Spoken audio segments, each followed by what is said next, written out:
Stay sick cause I follow my gut. They say I was pushing my luck. I'ma push me a matte all black truck. Oh, I'm not sorry.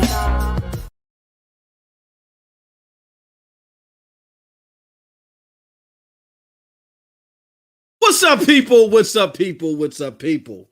It is your boy MM2K back again with another one. What is up, everybody? I see we got Ronell. Good afternoon. We got Cold Blood Sensei. Yo, yo, yo, yo, yo. We got Altma, Xavier Bay, Regorsness. One to escape the main man, MM2K in the house. I appreciate you, Duncan, as always, man. As always. Look, y'all, this has been a roller coaster ride of a of a week for Stadia, to say the least. And it started off a little rocky and agitating. I was out shopping with my wife when the infamous story from Business Insider hit, right? And we're going to get that out of the way. We're going to get all the nasty stuff, all the unpleasant stuff out of the way so we can have a gleaming and glowing and positive show where need be. I mean, we're still going to come down the middle, but we're going to get all the muck out of the way. Because even though the week started off that way, it ended off pretty well, and it's ending off pretty well. And it's not even over yet. I mean, we got some big time news to where some stuff has not shocked me, but some things have definitely surprised me, and I'm definitely delighted at the start of a turnaround here as it relates to some things. We still got a long ways to go, y'all, but again, in this infancy stage, because of the performance and some other things, and now the recognition of maybe some communication gaps that they need to fill, and it looks like that they're starting to fill that. Things are looking good. And what was definitely happening, which really, really tickles me because I'm very immature, was shutting up all the console fanboys, right? Stadia's dead. This thing is going to be done in 3 months. You know all that crazy mama's family, top of the lung yelling type crap that you hear from them, right? The daddy device fools out there. They've had to eat a little bit of crow. And it came at the helm of one of the most beloved studios right now because of a game that was released this gen. And we're going to get into all that. But of course, we had to tickle my immature side right there.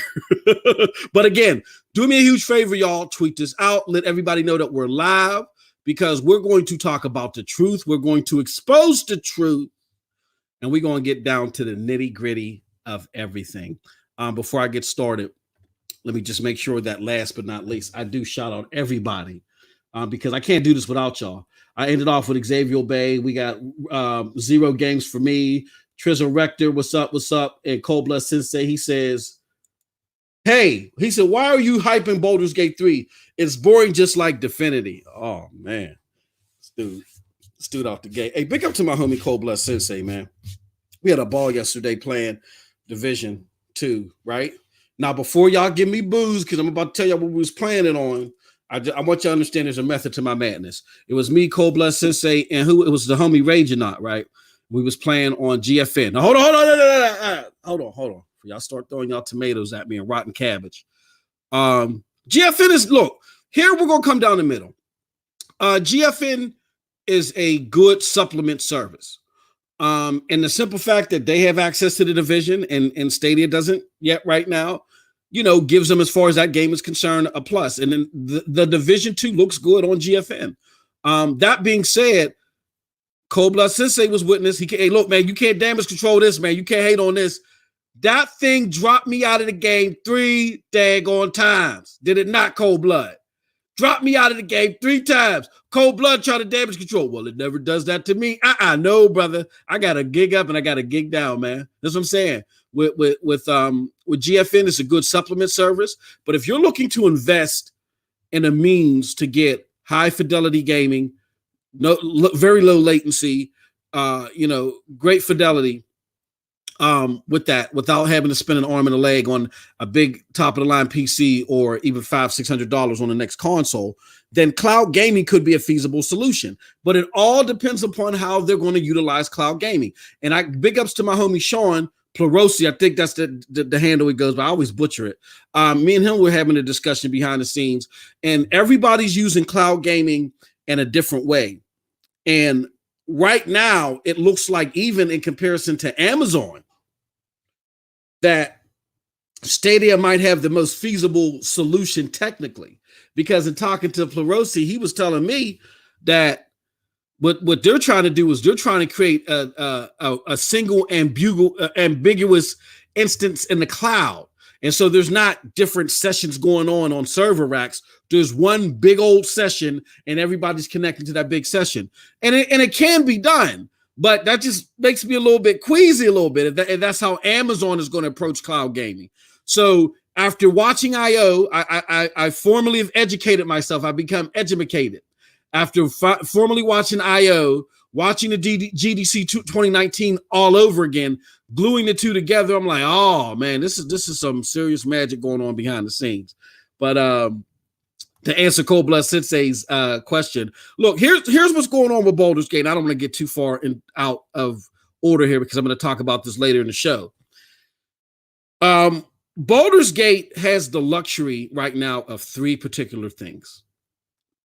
Thing number 1 is it's a Baldur's Gate, and Baldur's Gate has an affinity with a certain slither of the population. But to be transparent and honest, it's not the biggest slither, but a fairly decent slither. A bigger slither than that is 2 people that love Larian games. I know it may not be your slice of pie, Cold Blood, but people that are into those type of games, and there's a decent amount of them, like Larian Studios even told you they're still making money off of Divinity 2. And that ain't no games as a service. They're still making a hefty chunk of change off of Divinity 2. You know what I mean? So you take into consideration that game is still quality, but it's not a AAA game. And this Baldur's Gate is a AAA game. They have a AAA budget. They have AAA support. They're doing things that consoles can't. It's a AAA game. And you take that into consideration, that leads into the third point, which is the biggest point. It's coming out in a period where really there's not a whole bunch for people to be jumping out of the window for. Now, don't get me wrong. Last of Us 2 is going to be out. Ghost of Tsushima's coming in the summer. You know what I'm saying? But in between that, a lot of stuff like Cyberpunk 2077 got pushed back. Marvel's got pushed back. There was a big void that was created. People are like, oh man, I was really going to like invest some time in those games. And Baldur's Gate just slips right in. And it's caught the eye of people that said, what are they saying routinely now, y'all? I've never played Baldur's Gate. That looks good as hell. So with that said, man, this is going to have wide-reaching ramifications. It's going to do well for Baldur's Gate, and it's going to open the eye to many in regards to Google Stadia, especially if it's hand in hand with Stadia base being available. All right, but like I said, I don't want to get too far into the weeds. I want to thank all 16 people watching, whether you're watching via YouTube or whether you're watching it on Facebook. We have opened this up on Facebook as well. So more people can get access to it. Let me do something because, I'm blind and I can't see. All right. But big ups to Cold Blood Sensei. He's always pushing the envelope and asking the tough questions. And that's good and that's also going to be a big thing that I'm going to ask you guys for at the end of the show because we're going to try something new. I'm going to get into all that. But I blabbered for 11 minutes. Let's get into our news stories. Anybody else that I missed? I got everybody right now. And also, too, if you want to support the show, we highly appreciate it. You ain't got to pay to kick it. But if you want to support the show, we highly appreciate it. Go to hndc.live/tip. And that way you can go to show your support for the show. All right. And we are working, Cold Blood Sensei, we are working on getting Loots active. As soon as Loots becomes a non-fraudulent application again, for some reason YouTube doesn't trust it and it's not allowed if you disconnect it, but that's a whole nother story. All right, let's get into this, people. So first and foremost, oh, that's wrong. What the hell? Oh, I'm in the wrong. Excuse me. Sorry about that, y'all. First and foremost, topic number one. It wasn't whatever the hell I just had up on the screen. Topic number one is media tactics. So for those of you that don't know what I'm talking about, we had a couple of stories that dropped. One of which, two of which three. There's been four total. Let's go over what the four were. The main one was the Business Insider story where they tried to make it seem like that Stadia has no indies. None of the indie games are coming, even though they dropped two more today, right? They dropped two more. Well, they announced two more today, rather. One Metacritic 80, game. And they announced a slew of indies coming to the platform damn well the same date that this article came out, right? Maybe even prior. Correct me if I'm wrong in the chat. So with all that said, my friends, the Business Insider still carelessly put out this article claiming that there's these mystery devs that want more money. Google just ain't giving nobody no money. And it's to the point to where, money would normally be the starting point of the conversation. But because what Google said was so insulting for their quadruple A indie games that it was insulting, and I lowered my pinky while I was sipping my wine spritzer, and I was upset, and I went to Business Insider and told them all about it. That's the apparent thesis that they tried to give in that stupid story, right? So they started off with that. Pretty much devs are upset because they're not getting paid enough money for their indies to be on Google Stadia. That's the motif. Then you had Kotaku that tried to piggyback off of that because they're thirsty for clicks. And they muffed it up even more. They did Business Insider no favors. They muffed it up even more. And then you had this revelation with an actual indie developer and another story that actually got screwed over by a cloud service, not Google Stadia, got screwed over by a cloud service. And instead of people rushing to his aid, the media and the community attacked the dev. That's story number 3. And story number 4, right on the cusp of Stadia announcing that they're opening a new studio, another rocket scientist from Business Insider announces, no, I'm sorry, it wasn't Business Insider, it was Forbes. Forbes has got a Business Insider got the rocket scientist, Forbes has the Mensa candidates. The Mensa candidate from Forbes.com said, Stadia is not investing enough money across the board into this platform. And here they announced that they opened a new studio and they poached a very important person from a very important studio to shut them up. This, to say the least, is a very, very embarrassing week. Very repulsive and just plain out embarrassing week for the media, period. And normally I look at the media spreading falsehoods as an opportunity for me to exercise my civic duty that I gladly oblige in, right? Which is, I would smack them with the pinky ring or smack them with the unity ring, like on the infamous David Chappelle, Rick James skit. I love doing that. I love when people bloviate, armchair quarterback, talk like they got the facts and don't know what the hell they're talking about. And I always try to caution them, slow down, baby. And they don't listen, and then pow, they get hit with a dose of reality because it gets everybody off their high horse. Nobody knows everything. I wake up every morning, and I'm not saying that, hey, I slapped them because I got all the knowledge. No, I wake up every morning as humble as can be. Don't let my yelling and my screaming and my covering my pop filter and spit confuse you. People that know me beyond this, I try to wake up every morning to learn. I love asking questions because I realize that that's the only way you're going to grow. People don't think that way. They wake up every morning with, who can I impress with my lack of knowledge, right? So when people do that and they muff things up, I love to put them back in their place and say, okay, come back and get in line with the rest of us in the learning section, right? So with that being said, I don't mind doing that. However, underlining that desire to bring people off their high horse and bringing them in line with the rest of us to learn, like how the rest of us do, there's an underlying desire that cements that.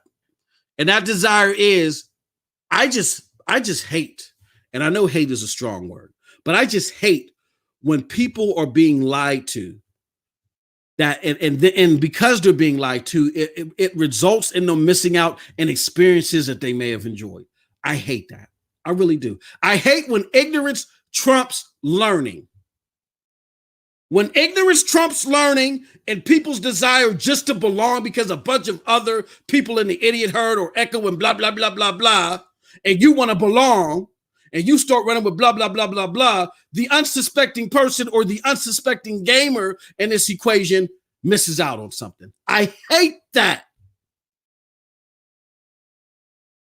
And I know someone else, and doing this and working with this great community, I know several people, but one in particular that I want to highlight now that I know is just like that, who has the same concern as I do. And I hate speaking for them, but what they've had to say in relation to this has been very pivotal for me and has changed my demeanor about this. It changed me from the old jovial just competition, like, oh, let me type this up and create this presentation and show why they're wrong so they can stop lying. I've gone beyond that, and this person has helped me elevate from that to say enough is enough and something's going to have to be done about this. And that person is Chase from Stadia Talk. When I saw my good brother Chase on Club Stadia with my other good friend Brian, and Chase was so visibly agitated from what we're about to talk about or what I'm about to represent to you guys, that pit in my belly that cements me wanting people not to miss out on stuff, it was inflamed. I was angered. And it just underlines how something major, again, has to be done to ensure all this lying in the media, all this bloviating, all this misdirecting people, all these false words leading to people calling me saying, or hitting me up in the DM saying, MM2K, I listened to so-and-so and so-and-so with the blue check mark next to the name. I thought GFN was stable. I bought Activision's, Call of Duty only for it to be yanked. What am I going to do now? I can't get the money back. What am I going to do, man? Like, that has to stop. And before, I believe it or not, I was very careful about the people that I selected that was involved in this. There are so many people lying about this platform. And I'm not saying it's perfect, but there's so many people making up stuff that they got and I got to have this conversation with all my closest friends in the gaming community all the time. And sometimes I get agitated because I'm like, how don't you know this? Because I talk about this every day, and I don't just talk about it. I show you guys the proof. But again, I got to remember, perception is 9/10 of the law. There's only one of me, and there's 1,000 of them that want to be part of the idiot herd and belong.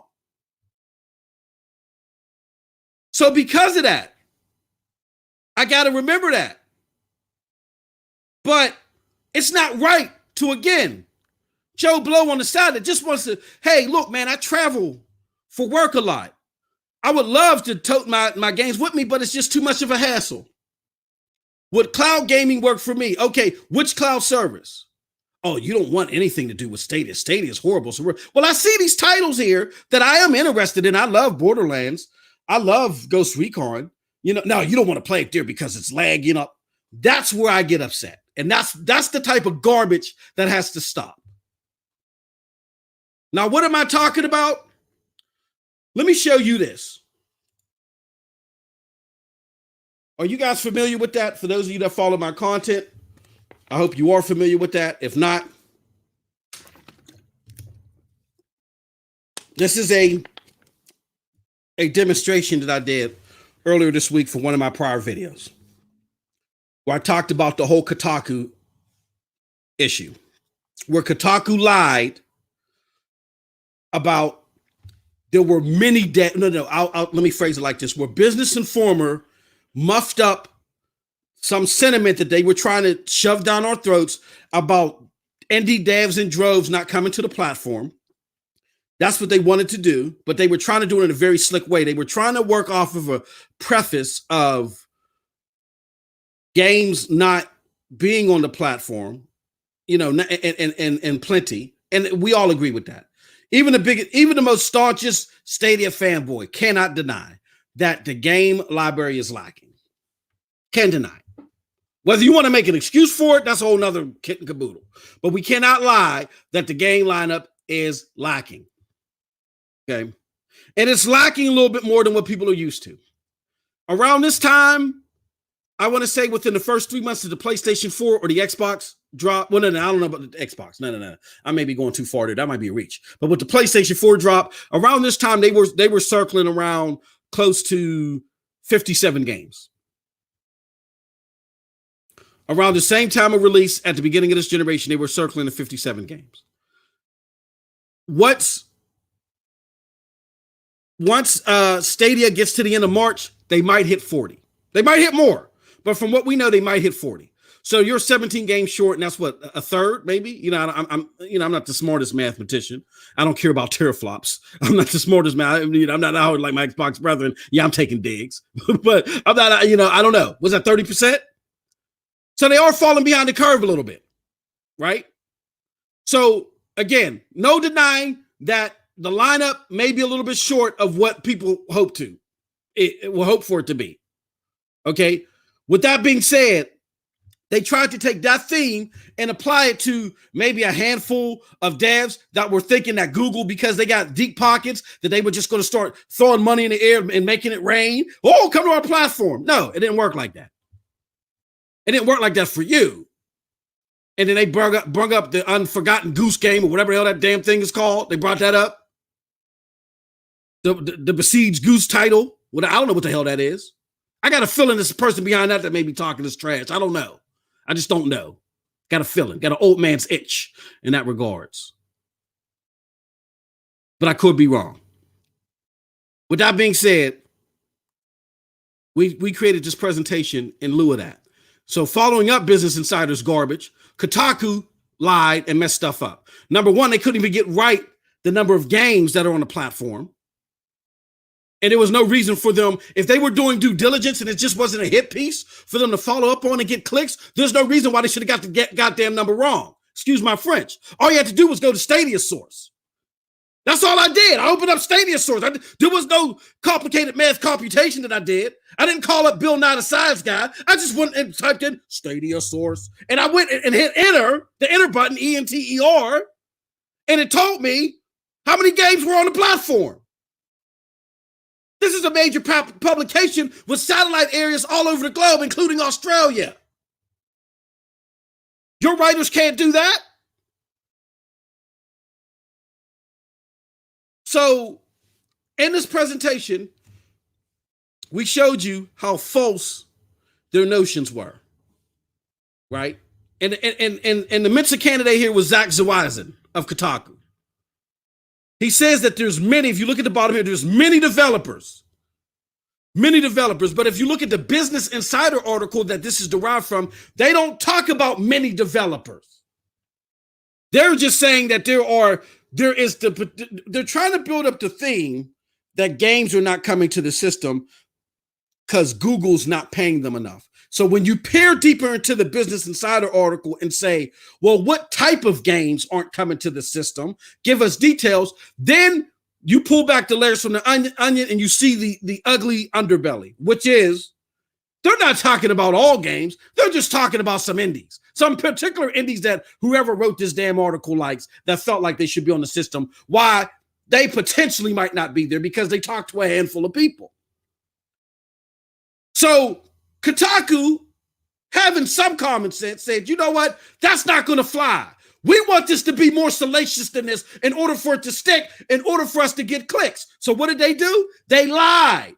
They said many developers, but in no indication in the Business Insider article are there a mention of many developers. It's hogwash. Then, as I say, if you look over here, they tell you there's only 28 games. At the time that he dropped this, there were 30. Now, you might be saying, oh, there's only 2 game difference, but it shows you the lack of due diligence in regards to telling people the truth. It's all about clicks and AdSense revenue with these institutions. Do not listen to them. They can't do something as simple as typing in stadiasource.com, enter, games, enter. Oh, there's 30.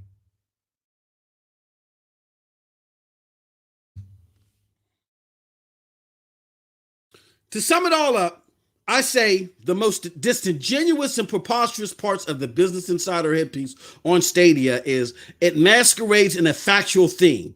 They need more games. Yet they try to abscond the progress made in that regard by focusing on a few indie devs and execs. You just can't trust the media. See, as you go into the meat and potatoes of this article, Google sent out what I feel was a clever response.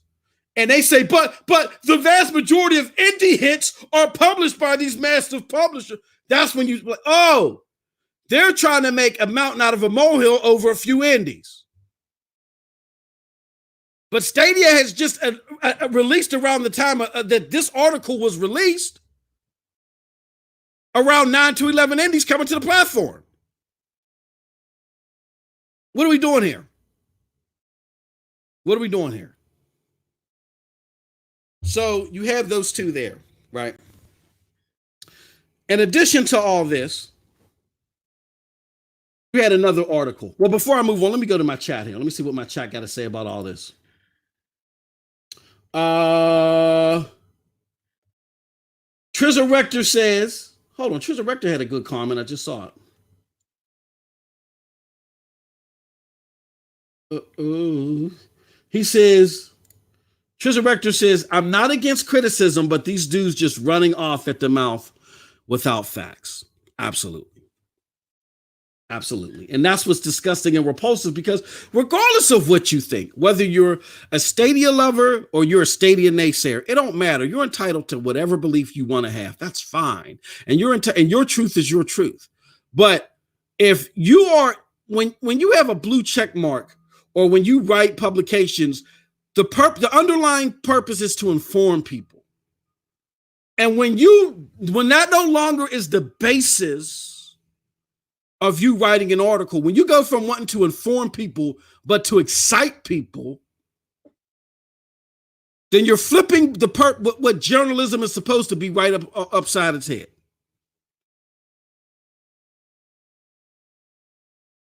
Now, if you know how to excite people while informing them, then okay. But you can't inform and deceive at the same time. The moment you start to deceive, once you put a droplet of deception in your article, you've no longer informed. You've no longer informed.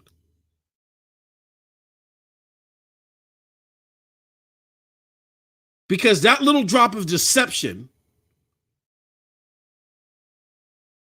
goes against the heart of you being a credible resource, and it taints all your future work. And see, what's going on here, y'all, is pretty much they clearly want Google to fail. There's so many people out there that want Google to fail. And they want them to fail no matter what. Why? As long as Google operates from a sole cloud gaming solution, they don't care. As long as Google doesn't want to have a dedicated device solution, to them, they are scared. I don't care what nobody tells you. I talk to these people behind the scenes. I talk to them, and I'm not going to name names, but I'm going to tell you the truth. They are scared. Because if something is dead, if something doesn't make any sense, why are you continuously, day after day, time after time, writing false articles about it? Apparently, it's not dead to you. Apparently, it's not a non-factor. Who writes about something that really doesn't exist? Except someone who's scared. And the title that it's dead or it's a non-factor is just hyperbole to try to hide their fear. They're afraid that what Google presents is a loss of ownership. And here's where you get informed. Here's where I put the Unity ring on. I take my wedding ring off. I put the Unity ring on, and I slap you into common sense land. Newsflash, when it comes to games, you own nothing. Nothing. You are granted a license, and within the bylines and the laws within that license, you're allowed to do X, Y, Z. You're permitted to do X, Y, Z. Now, granted, if you get access to a license and you do X, Y, Z, and then you say, okay, I don't want it here because they say in the bylines, we are allowed to make updates to this product because we own the intellectual property and you are to abide by these updates and all other stuff. The worst that they can do to you is just cut you off from the internet. They can't come into your home. They're not going to come into your home and arrest you because you don't make an update. But it's within the fine print. It's called, in other words, it's DRM. And if you don't adhere to the DRM, as far as just applying the updates, which a lot of people argue with me, well, I can never go online and still play my game and never have to work, and that's fine. But you don't own anything. Because you don't own it, access to whatever's entitled or whatever comes with said product, you have to cut yourself off to. If you owned it, you would be able to access everything, right? And you would be able to control how you access it. You wouldn't have to hide from updates. So because you're hiding from updates, it means that you don't own it. So with that being said, people have to realize you own nothing. What cloud gaming and digital distribution in this sense does is it does take back a little bit of the control that you might have. Because with physical medium, a physical license, even though you don't own the title, you just happen to have in your hand a copy of the medium that the license is saved on, it does take away your control of being able to play it without it being connected to the internet. And if your issue is control, then you can vote with your wallet. And if your vote is legitimate enough, there will be enough people like you that will vote with their wallets as well, and it will only go but so far. Because businesses have to do what? They have to make money. So, for any of you that do not like cloud gaming, and you think that the way that cloud gaming, what it represents, is justified, and it doesn't make any sense, and it shouldn't exist, then, all right. If what you're saying is reasonable enough people will vote with their wallets with you. And it'll only expand to the people that want cloud gaming, and that'll be that, right? But here's what you fear. You fear that the majority of people won't think the way that you do. You fear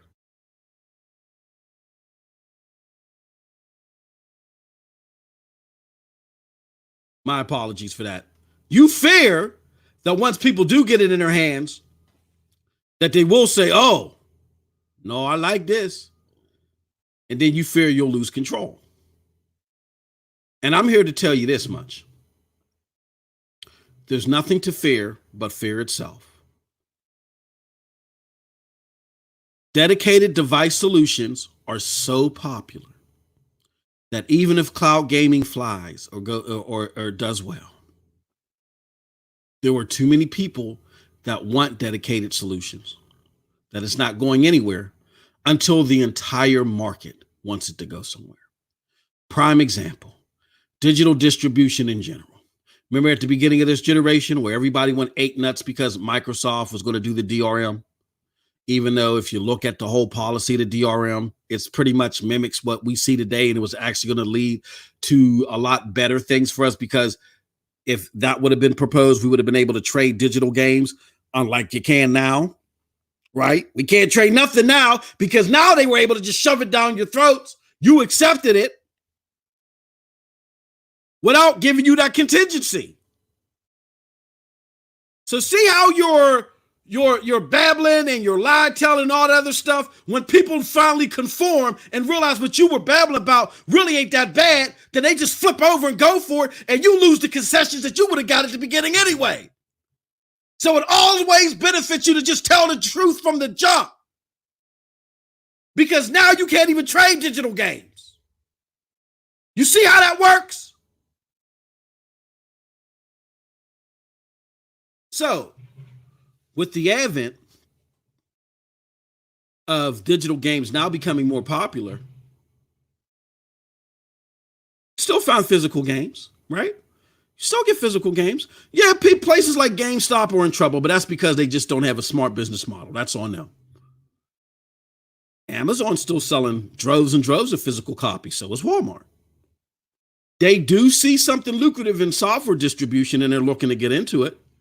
But as long as is there a heavy demand for physical distribution, it will exist until more and more of the population goes with it. And then, in that regards, you guys that were so fearful of digital distribution and DRM that now are buying your game solely digitally now what? Now y'all want to be mum and act like y'all never did that, right?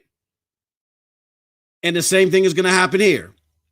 Cloud gaming is not going to have any predominance until the population wants it to have predominance. And until you want it to have, until you get off your high horse, until you get out of the land of ignorance, and then you realize, okay, this ain't as bad as I thought it was going to be. It's not going to take away anything that you want, because just too many people want it. So the message of the day is, y'all got to stop. And when I say y'all, I don't just mean the gaming public. I'm talking about the media, because they're watching. Oh, yeah, they're watching. It's not because this content is great, but oh yeah, we be dry snitching.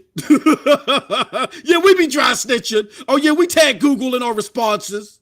Oh yeah, we watch how after we tag Google in our responses, some of these media acts clean up their stuff. Oh yeah, we know what we be doing.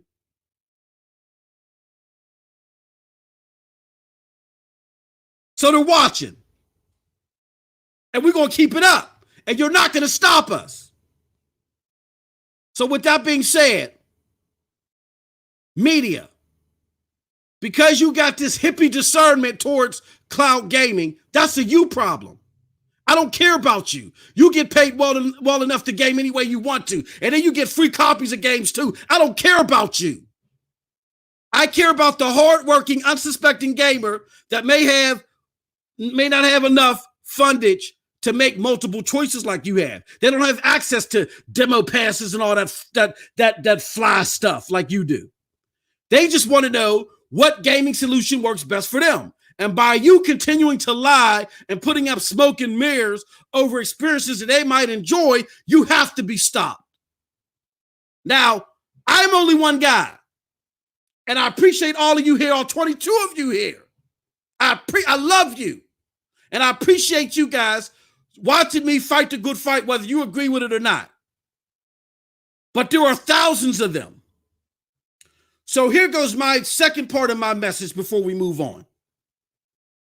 The second part of my message is, I can only do so much. Media, you must stop, but the rest of this response is for Google. Google, look, let's have a conversation real quick. I would have it in private, but I don't have a pipeline. I will say this. What y'all need to understand is I get the culture at your company. I truly get it. And I get that people there may believe, you know what? Once we release all this stuff, it'll just be like DRM. But never assume that. There are more people that want to kill cloud gaming than there was a staunch group against DRM. But trust me, I was just talking about this earlier today behind the scenes. There is really a battle, a fight. One that I believe is being funded for people to kill cloud gaming solutions. And if you think it's just a matter of time that this is going to lay over, no. Here's what you need to do. You need to pick up the phone. You need to talk to heads of publications. And you need to say, hold on.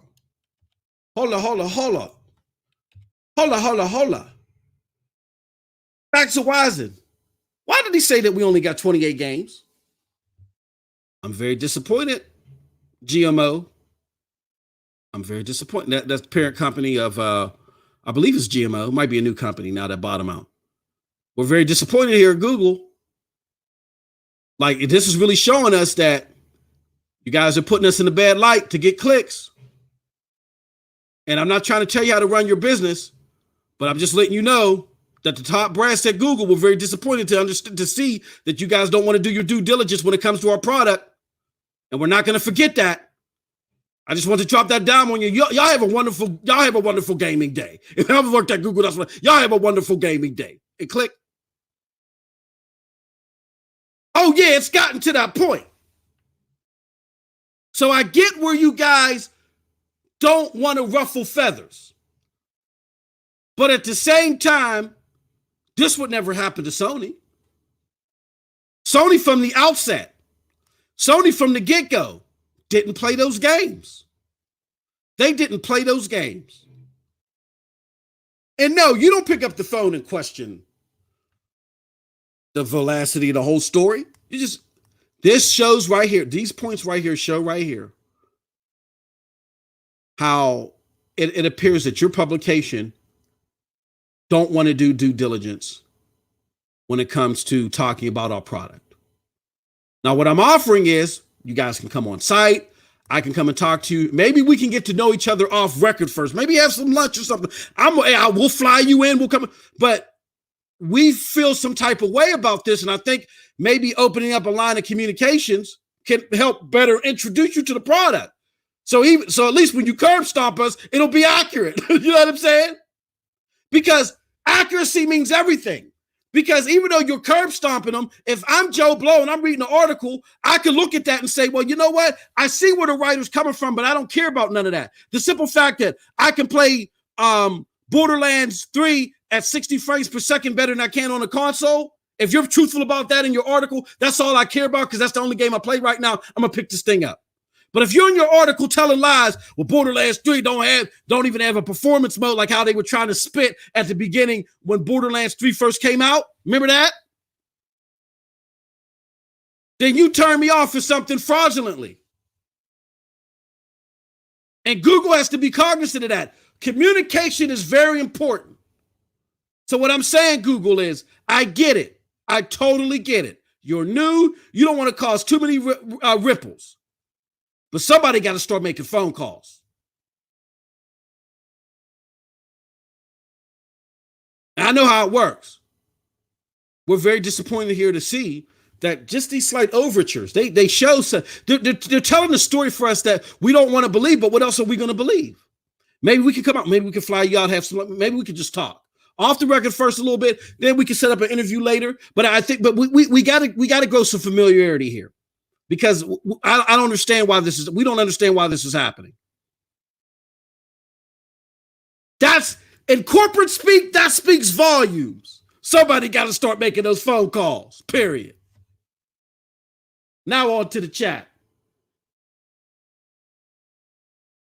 Trizza Rector says they don't care about accuracy most. The clicks are too appealing. Absolutely, I get it. I get it. Oh, I know why we're doing it. We know why they're doing it. It's all AdSense. It's all about 2 words, AdSense. That's all it is. And look, think about it like this, y'all. If I'm Kotaku, I'm one of the most hated, as far as widespread publications, I'm one of the most hated publications in the world.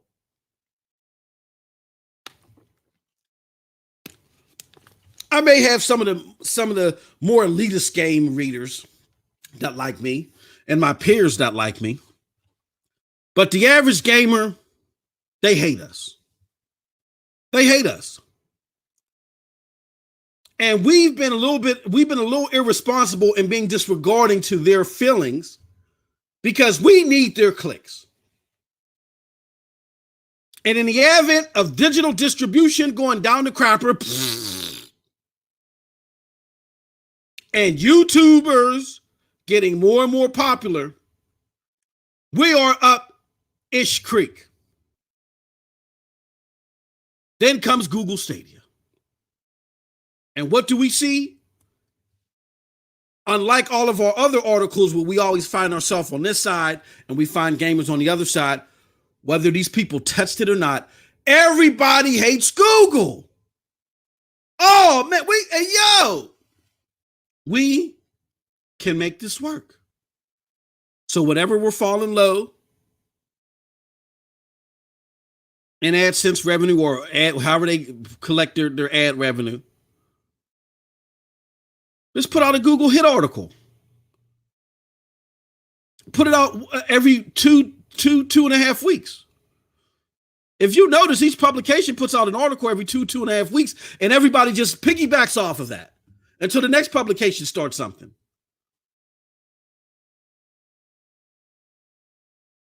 So we got to understand what's going on here. We got to understand why we need to ignore the media. But beyond that, there has to be a deterrent to the media. And I can do this, but there's only so much. I'm very self-aware. There's only so far it's going to go. Like Google has to get out there. They got to make them phone calls. Period. Because it really did pain me, and it angered me really to see the expression on Chase's face. It's like he wanted to burst out his skin because he knows.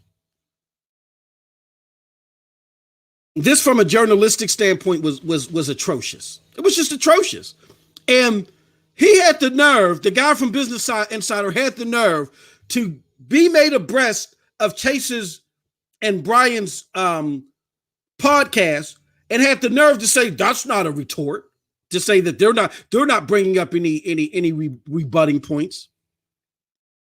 Oh, yes, they were. They not only attacked the veracity of the sources, which is a reflection on you. If they're attacking the veracity of your sources, that's saying how much due diligence did you do to vet this out? But they're attacking the lines that were trying to be connected within that article. You started off trying to make it seem like publishers in general don't want to come to Google. And then when Google hits you in the face with a two-piece, bop, bop, bop, and they say, well, hold on. Here goes all the people that are coming. Some haven't even announced it yet, and we can't step out in front of them. Then your only retort is, well, 100 Duck Goose Game or the mildly unfindable Duck Goose Game ain't on there. Bop, bop, bop, bop. So that's a reflection on you. I don't know what else to tell you. But in general, it has to stop. All right. Let me read some more comments. Ronell says, weird, though, does Google make money off IBs ad clicks? You mean Business Insiders? I don't know. Stadia Mania says, slow new days. I know. Let's do an article about Google Stadia. Absolutely. Look, these people sit in the boardrooms. They go over numbers. We're falling short at this measurement, at this litmus. Anybody got any Google Stadia articles? For crying out loud. Anybody got any Google? You know what I'm saying? To keep the lights on. Anybody got any Google Stadia articles? And that's what Kotaku did. Now, Business Insider, on the other hand, Business Insider, they told you. Let me go to Business Insider told you. They said, look. They said, what we're really focused on is sustainable ways to create content that grab an audience. That's our only job. That's the business model. That is from, I believe his name is Daniel Spondy from Insider Inc., who is the parent company of Business Insider. He says that their only job when they write up articles is to grab an audience, not to inform you. They're not here to inform you. But Business Insider's making money. They charge you a whopping $3 a week to read most of their articles. And then they do stuff like this. Hashtag can't trust gay media. Understand that. And it ain't about you understanding it for Google Stadia. There's some point in time that something that you like, something that you cherish, something that you know is being misrepresented is going to go through the same ringer. And because you're not listening now, when that happens to what you like, nobody's going to listen to you. Period.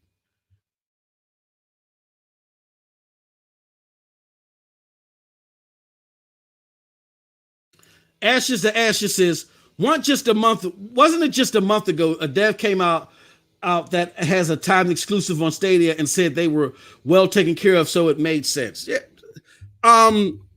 Tequila Works have said that. I mean, it's a farce. I think somebody said it was farcical. It doesn't hold weight. And I urge everybody, I wish I had the link. I urge everybody directly after this to go to Brian and Chase's one-on-one where they sat down. You could just see the pain in my man's face, man. It hurt my heart. I ain't gonna front. It hurt my heart. And Chase, I'm not coming on to you. You're married, I'm married. I'm just saying, it hurt my heart. To see this guy that normally just looks at it, he's very mild-mannered, he's very cool, he's very collective. But it even got under his skin. And he's been very critical of Google. Chase ain't no Google stan. I own that award. But seriously, all jokes aside, Chase is a very cool and collective individual. He's all about facts, numbers, and stats. He's a stat nerd like your boy. But he's a lot better at it. And he's a lot more concise at it, and he can break it down a lot better. So I learned a lot talking to Chase behind the scenes. I love doing it. With that being said, to see him agitated, visibly agitated, showed how bad this was. I urge you all to watch that just to see how disgusting and abhorrent this is. And it has to stop. Because like I said, it's going to happen to something that you like. So you better pay attention now. Period.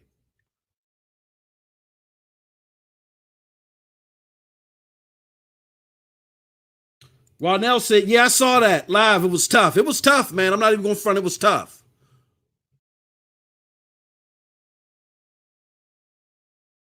Stadia Mania said, that's the first time I've seen Chase that animated. Just even talking about it right now, it makes me angry.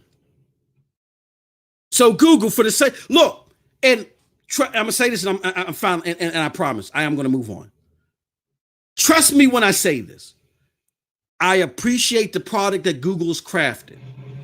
And I'm sorry, apologize. You hear all that noise. They're building houses next to the left of me, to the right of me. You know, they're all around building these houses. This big old crane out here scraping up pavement, whatever it does. Anyway, that being said, I appreciate the product that Google made. I educated myself a little bit more and watched that I/O. Very informative. I/O 2019. Very disappointed to see that the GDC and possibly the I/O is being canceled. Hopefully they make them up this year because they're very informative pieces of presentation. That being said, I appreciate the product that they were able to put together. I appreciate the time they put together. I was very amazed in how short amount of order they were able to put something together this powerful with this amount of performance just off of pure data. Like we have what we have now because of Project Stream. And and kudos to them for that. And then the parts to where they need to do better at, definitely they need, that's the target, as Duncan says, that's the target they put on their own back. Fine. I'm not gonna cry for them because they're big boys and big girls. They can figure it out. They got a deep enough war chest where they can figure it out. And they got enough smart people there. Trust me, Google is full of smart. They're going to figure this out, and they're showing that they're figuring this out now. With that being said, despite all that, I'm not here for Google. I'm here for the unsuspecting gamer. The unsuspecting gamer that will see value in what Google is proposing with this product. You are slighting them. I don't have broad enough shoulders to carry a multi-billion-dollar company on my back, but I can look out for my fellow gaming brothers and sisters out there. And when articles do this, because they're not savvy enough to manage their bottom line, and they're not savvy enough to come up with business structures to survive in this digital climate, because they're too damn prehistoric, and they rather sacrifice the likes and the wills of fellow gamers, that's plain wrong, and it has to stop.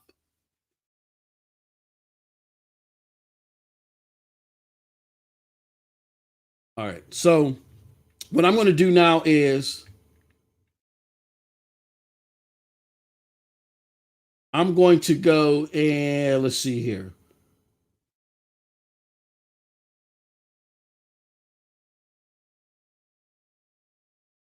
Okay, we're going to go on to topic 2.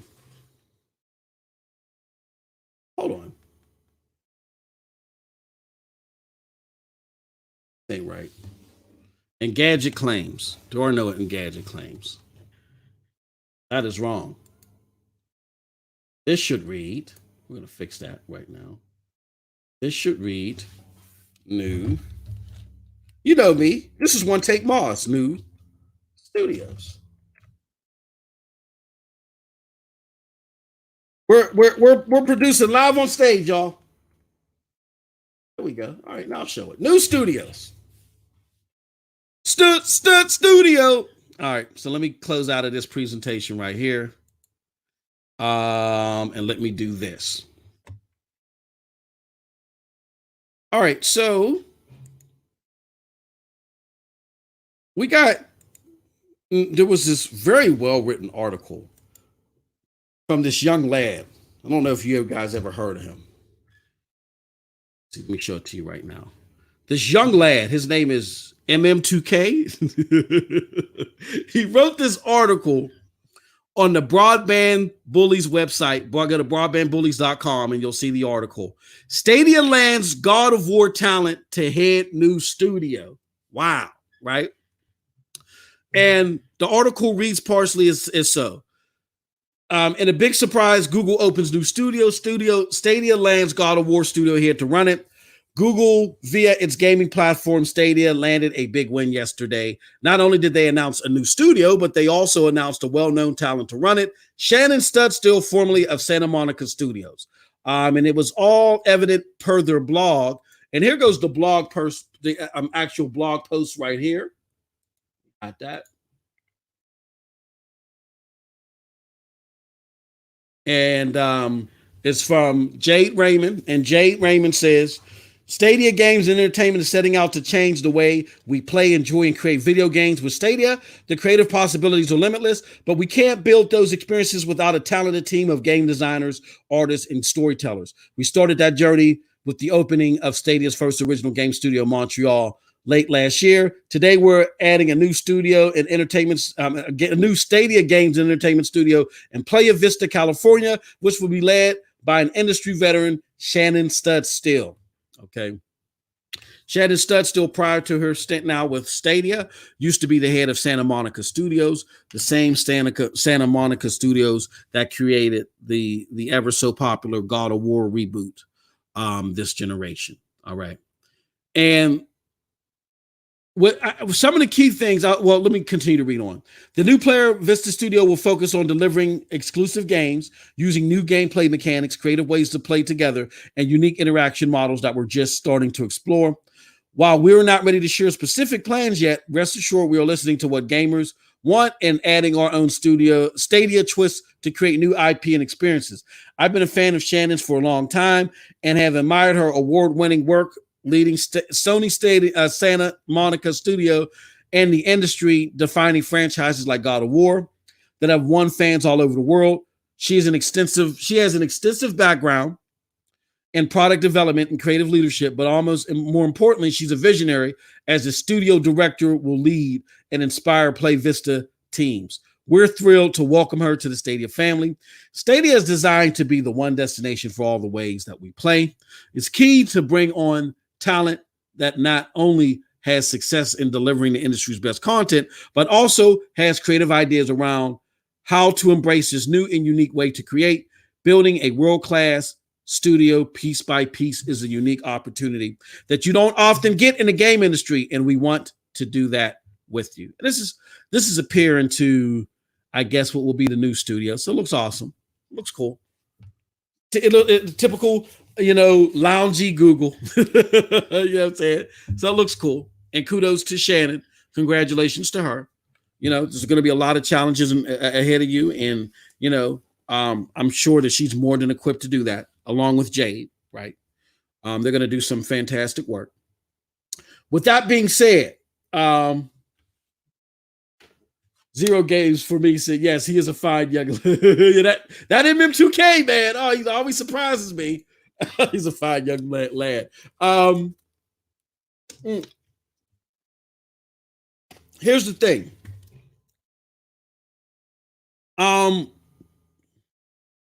As far as I'm concerned, this is all integral of a master plan that I believe involve Stadia building to drop superior first party lineup. I really do believe that that's in their DNA because and you might say, well, how they bobbled the launch and they did different sectors that handle different parts of it. Yes, Stadia as a whole, nobody understands that Stadia as a whole has to get that part together. But on the development side, they have some great talent there, and a lot of those people are from the PlayStation brass, if you're not aware. So they know what award-winning and genre-defining content is all about. Okay, Now, whether it's your personal cup of tea or not, they know how to excite the masses. So I think, again, part of that master plan involves them creating that superior first party lineup per Jade Raymond and now Shannon and whoever else they might bring aboard. But that is going to admittedly take several years. For those of you that are not in the know, Jade Raymond did a sit down with a couple of other integral Google people. And they talked about how Google is committed to Stadia. Don't believe the naysayers, and they explained why. But they also said that, hey, look, we're working on getting our first party lineup up to par to where we are going to drop our own version of Breath of the Wild, meaning we are going to get recognized for like this genre, this generation defining product. You will look at our products and say that. But it's going to take some time to do that. And she was very transparent. She put a time frame around it. She said it's going to be about 5 years. It's going to be about 5 years. Now, on the heels of saying that, people's hearts might have dropped. They might have gasped. Y'all might have even passed out right now. Can't even hear me. However, there's no need to fret because Google is fully aware that they can't just sit on their hands for 5 years while people are trying to drum something up. And when I say sit on their hands, I know Shannon, I know Jade ain't just going to be sitting around and playing hacky sack in this cute new studio. No, I'm not saying that. What I'm saying is that Stadia altogether, as far as what they put in people's hands, can't just sit there and say, well, got to give us some time with the 5 more years with this. No. I think that it's going to lead to the second part of this master plan, which is in the interim, they court and help curate stellar second party content until the first party content is ready. Think about it. What made Microsoft so great? Like, don't get me wrong, Microsoft was fantastic with that Bungie and that what do you call that? With Bungie and Halo. People love Halo. But outside of Halo, the overwhelming majority of the games that people remember with the Xbox experience did not belong to Xbox at the time. The Jade Empires, the Armed and Dangerouses even, the Crimson Skies.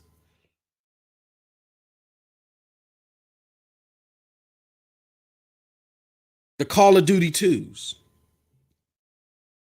the Mass Effects, the Bioshocks, and the Gears of War when it originally launched.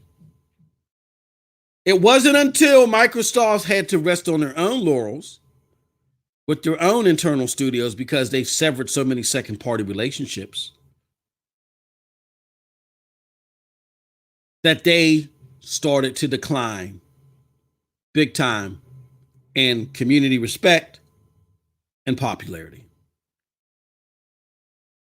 Because all we kept getting was Halo, Gears, and Forza. And again, it pains me to say all this because I came into this generation a full-fledged Xbox guy. Go check my other channel. Go all the way back to 2017. I've always been Larry of Phil Spencer, but go back to 2017. I was a staunch Xbox guy because I believed that they wanted to compete for the hardcore gamer, and that does not seem to be their MO as much as we would like it to. Well, a lot of us would like it to be. But when it was their MO, they had great second party relationships. And because of that, we got some fantastic second party games. And I actually think that generation, I had this conversation with a well-known PlayStation entity, also known as King Thrash. Some of you might know him as the guy that outed to quote unquote Digital Foundry. I get it. He might be a jagged pill to swallow for some. But he is a friend of mine. He's a friend of mine. And we love going back and forth and trolling each other on the internet. And I know he's part of the console, the console warrior crowd or whatever. But I love diversity of thought. I'm not the type of person to sit there and say, oh, yuck, you're beneath me because you think and you act like, no, I engage everybody because I love diversity of thought because, again, I wake up every morning looking at what I could learn. And you don't learn stuff by separating yourself from people. You don't learn anything. And you don't have to absorb everything that you come across. But I like to slither out the good pieces of everything to help my knowledge base. And in talking to Thrash, he admitted, even though he favors PlayStation, he said this generation wasn't as good as last generation because this generation was all about the polygon and compute units.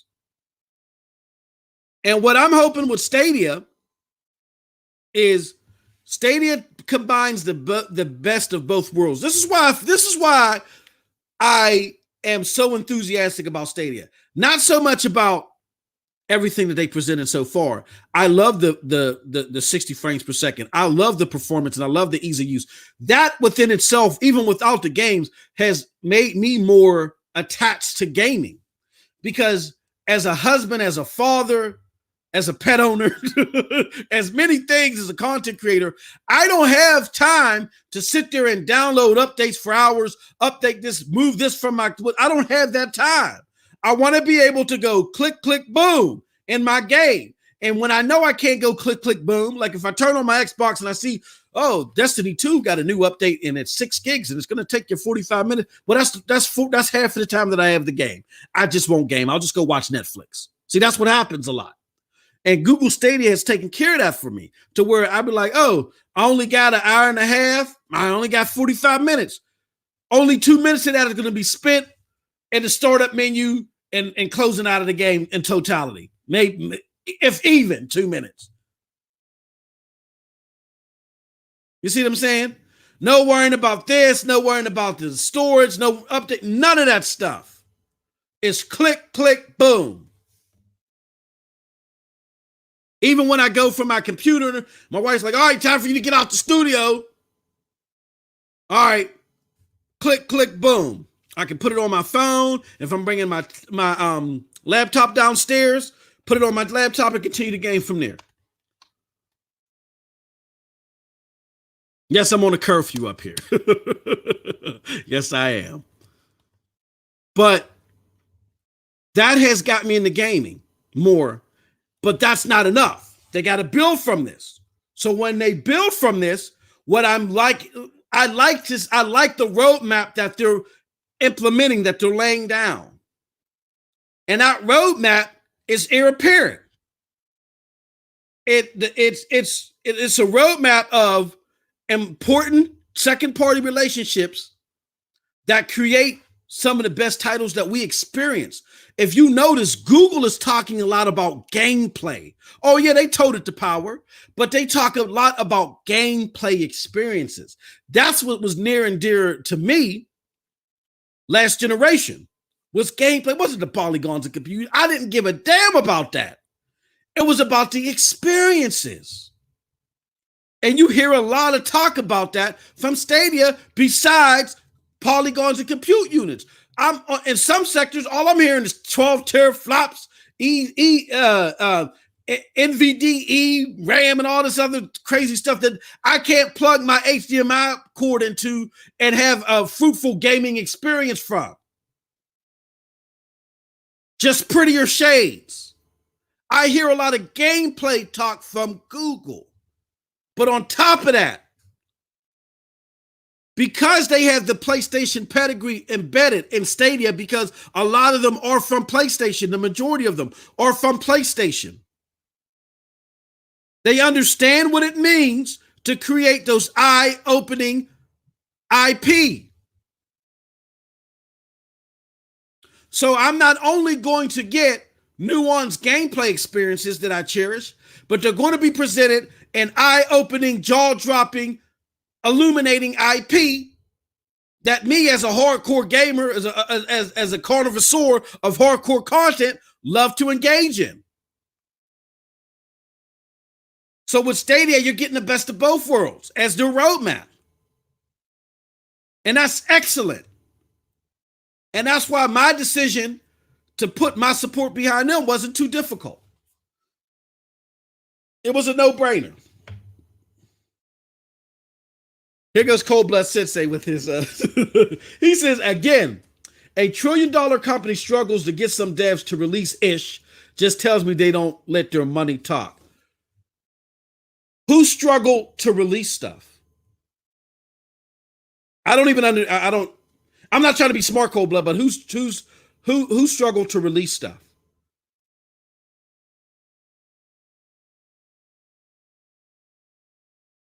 I mean, again, just let me know. Who are you saying struggled to release stuff? Because we want to make sure that we're fact-based here. You can have your contentions and you can have your doubts. That's fine, but I just want to make sure that your knowledge base about all this is in the right place. Who had difficulty releasing stuff? I'm not sure. Trizza Rector says Sony and Microsoft have long relationship with pubs, devs that Google has. Yes, Google has to build on that. And see, here's what people don't understand. Google had two options. Google could have said, you know what? Until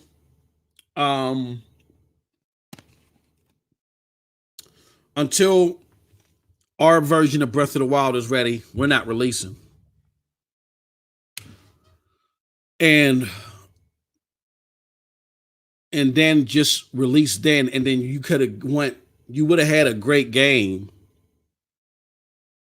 but it would have come after the fact that Amazon has already been embedded in the field. Xbox was already been embedded in the field, and Google would have been behind the curve. And people just would have said, you know what? This thing doesn't have the response. It's too much latency. It just doesn't feel right. And what people don't realize too is that Google runs off it's a two-tier system. You can put it on Chrome applications, or you can use a CCU. You couldn't run a beta like a Nividia, because Nividia, you don't need any specific hardware to play. There is no CCU for them. I mean, they have a Nividia Shield, but that's just an option. You can load it on any Android box. You don't need the Nividia Shield. With Stadia, if you're not on a device that has a Chrome application on it, you need the CCU. Now, in order for you to play the CCU, you got to have the Stadia controller. That's the only controller that you can use. So in order for them to test that out, they had to get both units in everybody's hands. They had a decision to make. Are we going to, we got 24,000 hours of gameplay data that helped us create the 4K 60 possibility, but we need a lot more in order for us to get this up to par for the next generation of consoles. So they had a decision to make. They could have ate the cost on a whole bunch of Stadia units and said, okay, we're going to give these to a bunch of people. Or they could have said, look, this product is what it is. If you want to buy it and you're enthused in it, then great. Because we're not going to have all the features at launch. And so if you're still willing to invest in this product, that lets us know that you're going to play it. If you're willing to spend $130 on this product with the limited lineup, with the features that we announced, not yet phased in, then you're really going to try this product and you're going to put a lot of hours into it. And that way we don't overgorge and send out 800,000 units and only 300,000 people play it.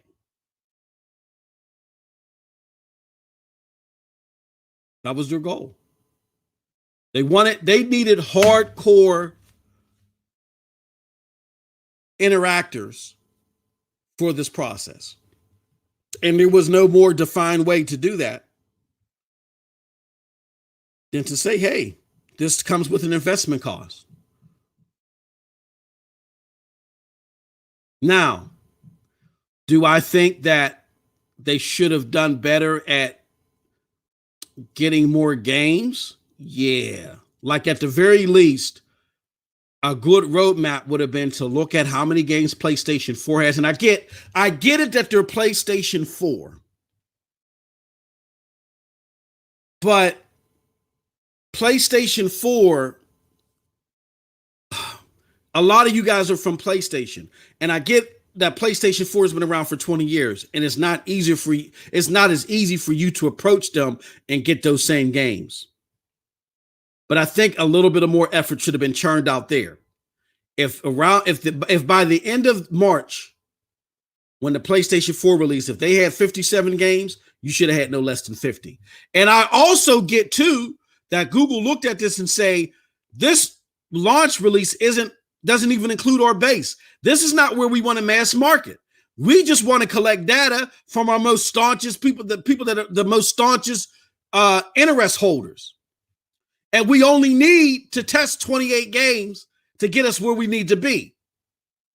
I get that, but in turn, what should have been said is, we got it, but we got to thank people for wanting to invest in this product and help us in this way, even though we only need them to try these 28 games or these 22 games at launch. Even though we only want them, even though we only need to try these 22 games, that'll help us bring the 8K and the 120. They still should have given out more. But I think they're learning that now. There are very clear indicators that they've learned that. So because it looks like they're learning from their mistakes, things are starting to roll out. We see the games coming. We see how they talk. They talk with a hardcore pedigree. They talk about gameplay experiences, and they're building new studios, and they're fully aware that we can't just sit here and do nothing while these new studios are creating content, that we got to have content that we're giving people. So we're starting out with Baldur's Gate, and then there's going to be this, and there's going to be, being that that's the track that they're running on, it shows me more than not that they're headed in the right direction. And that's why it's a no-brainer that someone like myself, that's a hardcore gamer that loves the ease of use of this platform, will put my support behind it, and why so many have put their support behind it as well. Despite all, look, this has been the most hated launch of all time. This has been the most hated launch of all time. And the simple fact that even before the thing was breathing light, they tried to say that it was dead. Y'all saw me on Twitter. Famous Entity said, I don't understand how Stadia isn't dead yet. They've been trying to kill this thing since day one, and they haven't succeeded. It only continues to grow. It may stumble along the way, but it continues to grow.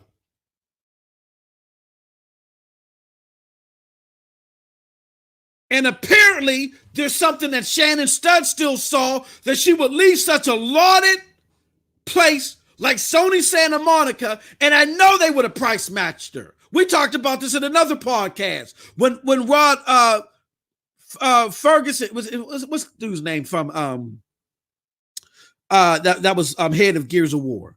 Rod, I think it's Ferguson. I could be wrong. But when he left, Microsoft is number 2.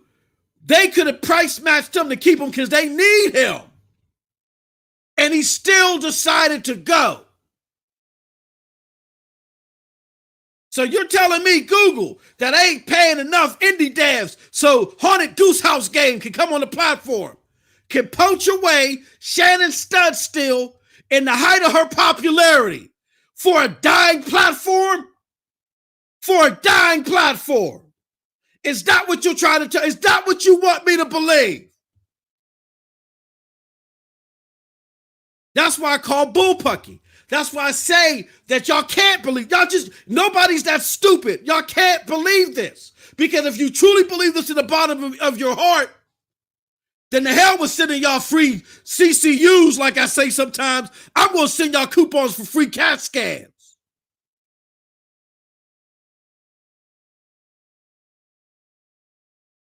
There's no way. It doesn't make sense, people. So again, for those that question, and I got this question earlier, and I dropped a video, a gamer's guide on why I'm so enthused about Stadia. That's why I'm enthused. They're talking that talk that I like to hear. Talking about gameplay, which I adore more than anything. I don't care about the bibble watts and the compute units and the polygons. I don't care.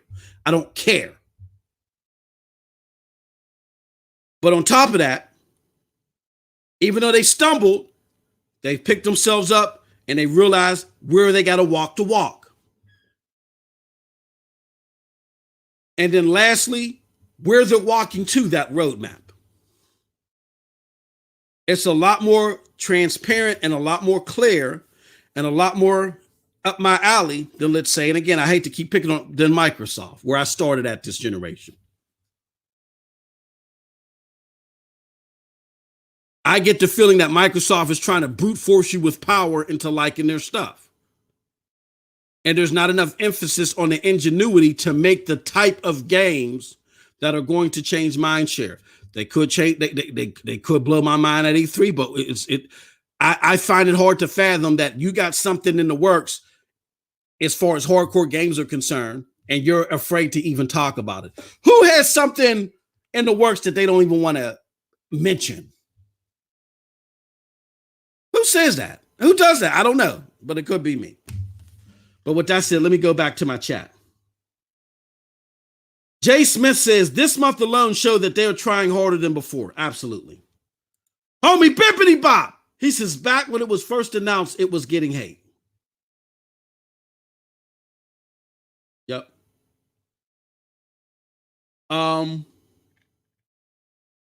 Definitely getting hate. We already did a podcast on it. Who's down that? Cold Blood Sensei. Hey, look. Y'all got to mind my good brother Cold Blood Sensei. Don't hurt him too hard in the chat. I need him for Division 2 next time we run it. He came in there and say he saved your boys behind yesterday. So yeah, don't go too hard on Cold Blood Sensei. He's just sharpening his blades, man. He's just sharpening his blades. But look, we already talked about this. We already shown where even in March, people were like, oh, there's going to be too much latency. I don't know why Google's doing this. And then Digital Foundry was invited out there and they said, hold on, whoa. There's instances to where there's less latency here than there is with the Xbox One X as far as it comes to the controller. So then people jumped all over they jumped all over the pricing. This is way more than look, the pricing schedule. There's a difference between the pricing model and the pricing schedule.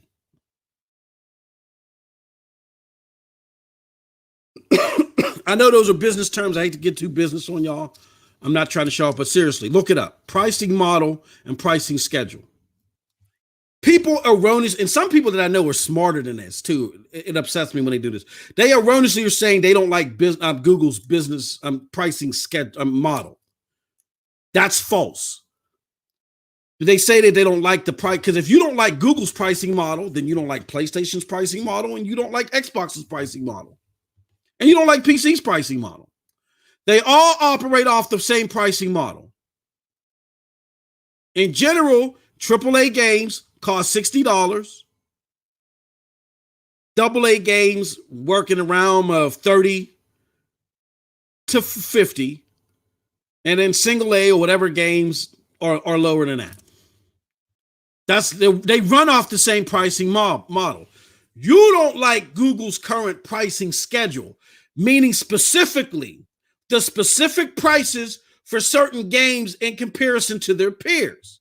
And to this, I say, I get it. Here's the problem. Google can't control that. The marketing and finance teams for each of these game developers go to Google and say, or no, they don't go to Google. They say this new platform that has such and such game, because of what it took for us to port it, cost of development, all that stuff, this is what we want the retail suggested price to be. And the same applies to Nintendo games because they're ported. Because of the extra investment that we put in it, we know the game might be $20 here, but it's $20 on PlayStation or Xbox 3 years after release. This is still a brand new game for your platform. And we're not going to devalue our efforts of putting a brand new game on your platform. So here it's $60 or here it's $40, or we don't want to make it too low to devalue our efforts. That's how it works. Now, what Stadia can control is what they can do is they can give you perks for getting those more expensive games. Like, to me, this is an Ubisoft problem. Maybe it's something in their agreement that has something to do with the fact that they gave out so many Assassin's Creed Odysseys for Project Stream. But I can't fathom why Assassin's Creed Odyssey is $60 on Stadia at any time.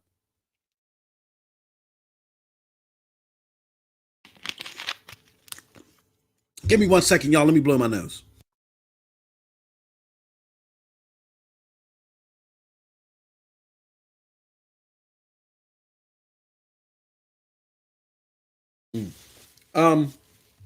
Red Dead Redemption 2, I get. I get Red Dead Redemption 2 because Red Dead Redemption 2 is Rockstar. They can charge whatever the hell they want. They can have their own pricing model and charge $3,000 for their games. You know what I'm saying? Because it's Rockstar.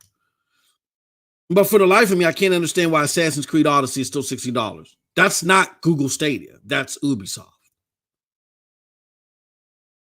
Now, what Google Stadia can do is they can say, look, as a promotion for you buying Assassin's Creed Odyssey, we're going to give you $20 in Google Play points or Google Play credit. They can do that. That way, they maintain the suggested retail value of the game while then giving gamers kickback for having to pay the heftier price. So that's just something out there that I think should be some thought put behind, definitely, because that is a running argument. But again, the pricing model is the same. The pricing schedule, the individual pricing for certain games, due to whatever reason, is what gives people a bad taste in their mouth. And I can understand it, but there's ways to get around that. All right. So let's see here. Trizarector says people are pissed at Google because they expect a box with a subscription for every new game for like $5 a month. They never promised a Netflix type business model created that narrative. Yeah, people assumed, including myself, I did it too. I fell into the fray. We just assumed that this was going to be a subscription model. And that was us putting the carriage before the horse. And we shouldn't have done that. Cold Blood Sensei says, agreed, Mos. And he says, more like $1. I don't know. Giving money might go again. You know what I'm saying? They could probably, instead of giving money, they'd have to give credit. Because actually giving money back would go against the suggested retail price. It's all contractual and it's all technical, and I know it doesn't make sense on the surface, but it does. Yeah, actually giving somebody money back for purchase, it's like giving a discount, and that's what they don't want. They actually think, beckon back, the easiest way for me to explain this, and it just popped in my head, beckon back to Epic Games. Remember when the Epic Games Store dropped the prices of all those games? And even and Randy Pitchford and company, everybody called him up, was like, whoa. You have to end this sale immediately because you didn't consult us. And Epic was like, what's the problem? And they explained to him, no, by you dropping this game like this, you are dropping the value, the perceived value of this game by making it so cheap so early. And that sends a mixed signal to gamers that, oh, well, if this is cheap now, if I don't buy it now, I'm gonna wait till it gets cheap again. I might not buy it, and they'll just be sitting there waiting. Don't ever drop it this low this early on. Don't ever do that. Because they're not gonna pick it up again until it becomes that price if they don't pick it up now. But what they'll say is, it's a little too early for me to pick it up like that right now, but I'm gonna wait till it drops like that again. And then that's potential revenue loss, and you're cannibalizing our sales by doing that. And it may not ever get to that price again for another year. So don't do that. And that people was like, okay, we get it. And they stopped the sale. Same applies here. Google can't just go out there and lower these prices because it causes the same dynamic. Okay. Right. Bippity Bob says, I would like to see Stadia reward players for getting all the achievements in the game. Maybe give them $3 in store credit for games that they have hard achievements. I think those are all great ideas. Definitely. And I think doing all that in addition to just giving people credit for buying games. What do y'all think about just giving the people goddamn credit for buying games? Because these are ports. You want people to invest in these games again. There are perks for doing it. They're going to play it better than they have on a console. But you gotta loosen the collar a little bit and make it a little bit more comfortable to do that. So there has to be some incentive. Okay, I buy this game at full price, but because I bought 2 other games and you gave me credit for this one, I get a third one pretty much for free. So Google really has to look into that. All right. Great discussion, y'all. We're going to get into the last part before I get to y'all questions. And that is latest features, topic number 3. Let me do this. Let's copy this. So we get that up there like so. All right, I want to go over this real quick. So this is from our homies at Stadia Source. And this is a deep dive into the most recent APK update that came for the Stadia, application, and it's broken down over some very interesting parts. So it shows that in some of the program notes or whatever the hell it is, it talks about Stadia Base, and what it mentions about Stadia Base is that it says, we've known since the official launch that Stadia Base was coming, and as the founders, Premier, and Buddy Pass users have been aware, there's a 3-month pro subscription included. But this APK announces pro passes, meaning if you want to get pro, you no longer have to buy a Premier package. You could just, get pro that way. And then if you get with Stadia Base, you'll get a free trial of pro for the first 30 days, and you can stay on, or you could just let it purge back into Stadia Base after that. So that's a great idea, I think. Oh, excuse me. And like they note here, Google may finally be winning some more fans with that. And I think that's a great idea. Show them the perks and then see if they like it. If they like it, they'll keep up. The sign up changes. This to me is very, very smart. And big ups to Chase. He was talking about this. I learned a lot from Chase.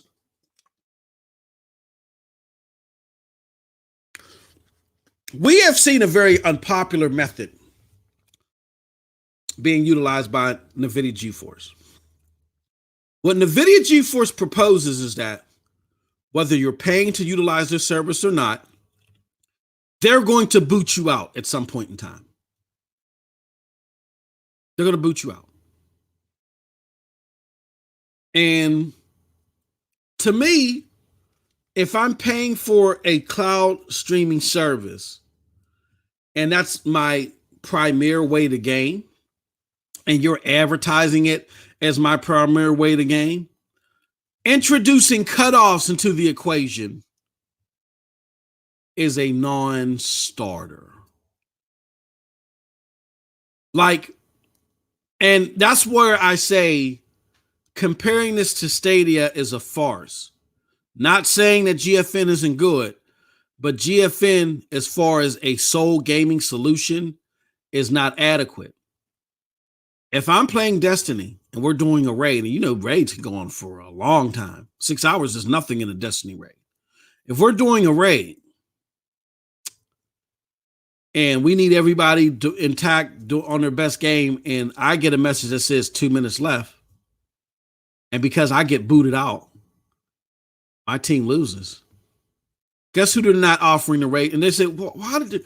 Hey, man, don't play on that Google State. I mean, don't play on that GFN no more. Don't play on that no more. And if my response to them is, well, this is the only way that I can play. Guess who's never getting an invite again? You see what I'm saying? We were playing last night. I got booted out 3 times. Messed up my stream. Can you imagine? Let's just say if Cold Blood Sensei was streaming and I was hosting that game. And you know what happens when you don't, when something like that happens. People go, oh, man. And they go find somebody else that's playing the division that has a more stable stream. And by me booting out, I'm costing my man Cold Blood Sensei viewers. Guess who he's no longer going to play with when he's streaming? Moi. You see what I'm saying? So that's not a sole gaming solution. And something else that we've seen from GFN that is very unpopular is the fact that there are queues. Like, I'm not guaranteed to get into a game that I've paid for, whether I paid for it through you or not, because you're providing the access. So if you're providing the access, then that access should be stable. And that's where I beckon an old adage that my grandmother used to tell me. You guys heard it 1,000 times. You get what you pay for. Because Nividia Geforce now does not provide you the game, because they don't own the license to the game, they are not the best stewards in controlling your ability to access said game. They are a conduit, but they're not a stable conduit. Where Google Stadia, Xbox, whoever, they are the conduit and the provider of the game on their platform. So once an agreement has been hashed out for the game to be there, I get access to it. GFN? No, because my agreement for when I purchased the game covers the game on the platform it was purchased from, not GFN.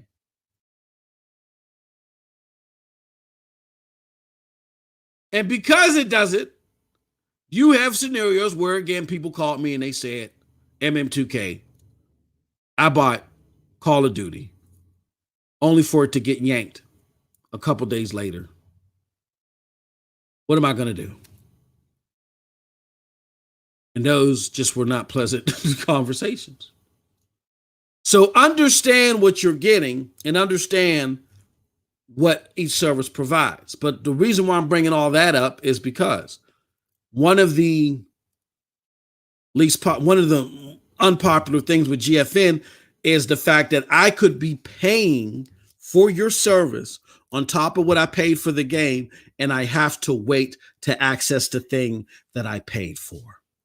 And to me, everything about cloud gaming is anti-wait. I can't imagine waiting after paying for doing cloud gaming. That is supposed to be the perk. That's supposed to be the cross benefit of not having the physical medium in front of you and you not controlling that physical medium. That the perk for you giving up that control, not ownership, but control, giving up some control of the physical medium, is to be The added benefit is there's no wait. So not only do I lose access to the physical medium, but then I still keep the wait? No. And Google Stadia is doing a very smart thing. Instead of telling people, everybody sign up for this thing, even though you might not get in to play your game, pay us, even though you might not get in to play your game. Google is saying, you know what? We could be greedy like that too. We could sign everybody up too and make them wait. But no, we're only going to give access to people where we have the resources. And as we run out of resources, we're just going to extend our resources. And to me, that's a more consumer-friendly thing, opposed to saying, yeah, you can give me $5 now, and it's going to be $15.99. Trust me, $14.99. You give it to me now, but you might not get to play your game. Opposed to saying, we would love for you to join the platform. We would love for you to pay us. We just don't have the resources right now. Hold on to your money until we do. We'll inform you once you do. To me, that's a lot more consumer friendly than what GFN is saying. But guess what? Are you hearing the media propose it that way? No, because they know it's a lot more friendly. Or guess what they're doing? They're just not talking about it. You see why? You see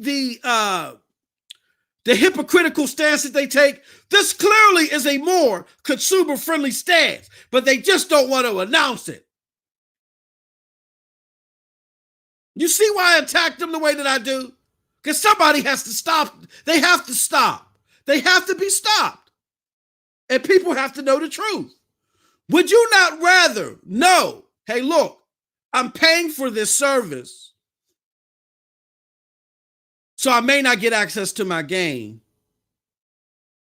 up front? Would you rather know that? Or would you rather me say, you know what? You deserve to be able to play this uninterrupted, especially if this is your sole gaming platform. We don't want to take your money until we can provide that for you. Give us your information. We will definitely be in touch once this becomes available for you too.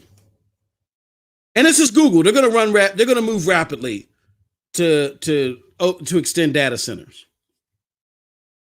But I just think that it's absurd that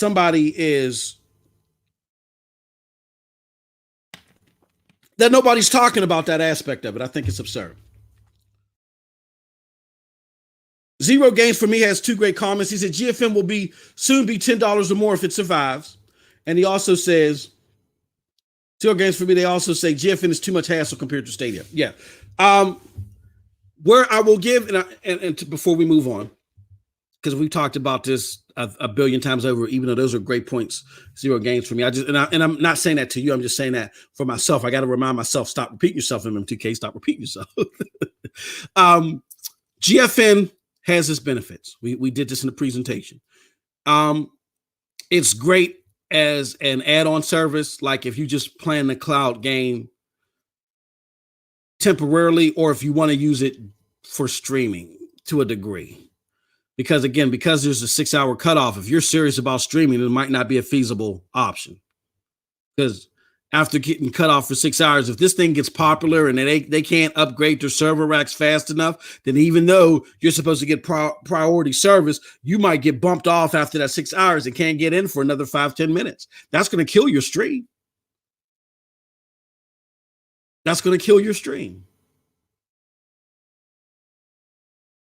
So, but it definitely has perks.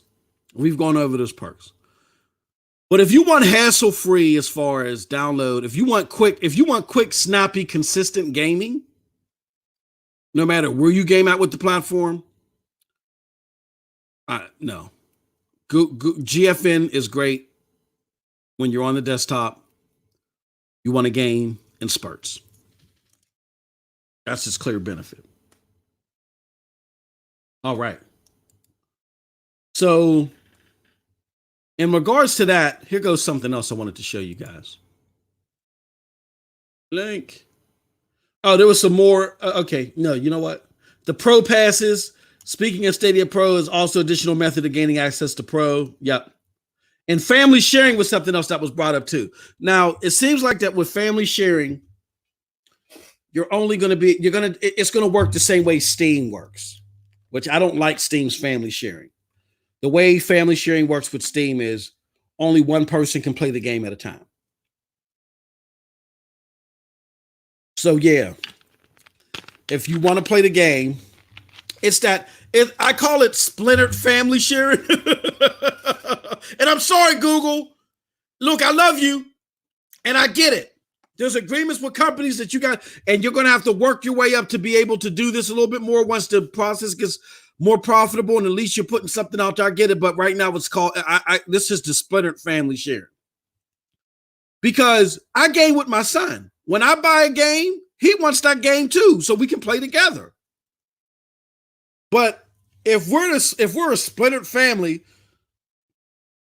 and I walk by my son, I'm like, oh, hey, little runt. And he's like, yeah, hey, big jerk. You know what I'm saying? And we don't talk or anything like that. Then, yeah, okay, it's fine because we don't game together. But me and my son, we shoot the breeze. We talk ish. We do all types of stuff. We're excited about pretty much the same games. So if I buy something, he's going to want it. Or if he goes and, hey, Dad, I'm picking up something. Oh, what? I'll get into that with you. We can't play together on this plan. We still have to buy separate games. So that kind of defeats the purpose. This is what I call the splintered family sharing plan. You know? And what I think should happen, hey, look, I'm going to hold that. Somebody remind me, when we get to the Q&A section, I got a great idea. That's what Google should do. I got a great idea. Matter of fact, let me put this in here. Q&A. And then, because I got two of them. Family, and then there was something else. Oh, man, what was that other thing I was thinking about? I'll get to that. I'll figure it out. But yeah, so that's great. All right. So the next thing I wanted to talk about was the web browser interaction. Woo! Oh man.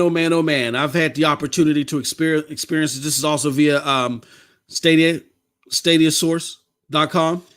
And it says that reports are coming in that 4K support has been added to the Chrome browser version of Stadia. Yeah, it's real. It's real, people. And it looks clean. It looks clean. I was trying to take pictures. I even used the F12 method. Big ups to the homie Plorosi. He taught me how to use it.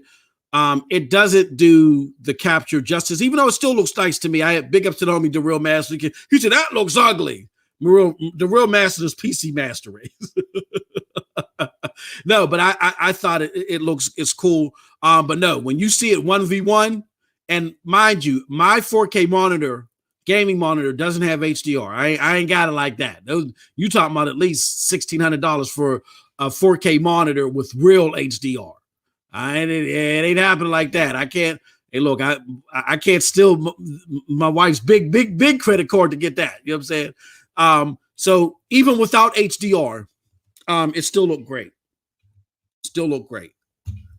On the web browser. So that's real, man. And in regards to the aforementioned GFN that I was talking about, remember where people was like, well, GFN looks better than Stadia on the web browser. Not anymore, Chief. That was my best hustle, man. No more, Chief. I was a horrible hustle, man. I hope Martin and them and Tracy Morgan never hear me live doing that. But it's not. No, that argument is out the door. It is gone. It is finite. It is finite. So after I crank up everything on GFN and I'm playing it at 50 megs per second. After I cranked everything at 50 megs a second, y'all, 50 megs a second. The best I can get out of GFN is 1980 by 1200. I crank everything up on Stadia, I can get 4K on a browser. No, hey, look. So that argument is over. So for those of you that was arguing me And Chase's DMs. No, y'all weren't. No, there was great discussions. Chase does a great job of making sure there are good community members in his Discord. But for those of you that were saying, hey, look, it looks better, not anymore. Not anymore. That argument is out the window. So, but it's great implementation. I love it. And I'm glad that it's there. And now I'm going to be gaming on my 4K. Now I'm going to get Wolfenstein Youngblood because that's supposed to be 4K 60. And when Doom Eternal comes out, oh my! I thought it was coming out tomorrow, man. I had my heart was broken. I thought Doom Eternal was tomorrow, and it's not. With that being said, it's going to be a hell of a ride because that's supposed to be true 4K. That is supposed to be true 4K. I might have to play it on my 4K TV because my 4K TV has HDR. But that's here nor there. All right, so yeah, Zero Games for Me says, I would like some kind of super sampling. Yes. Excellent point. Zero Games for Me got the hip-hop quotable. I would like some kind of super sampling like Xbox One X when connected to a 1080p screen. Yes. Google. And that was actually my point. Damn it, Zero Games for Me. You stole it. But I'll give it to you.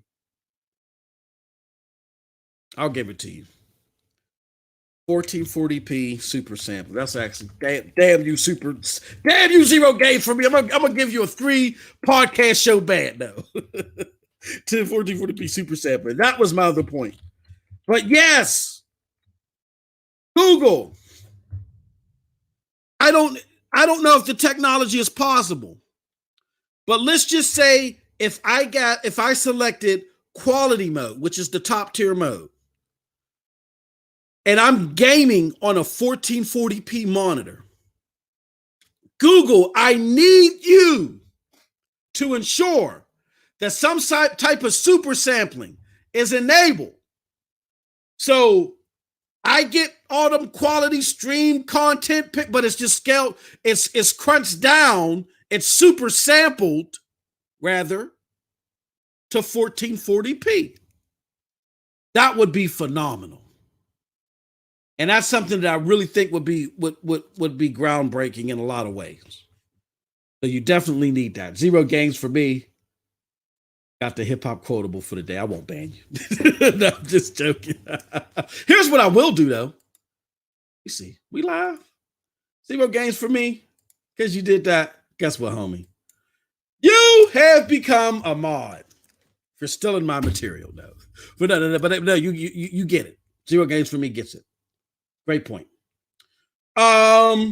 So yeah, we got the 4K. We got the 4K here, and the 4K is superb, people. It is superb.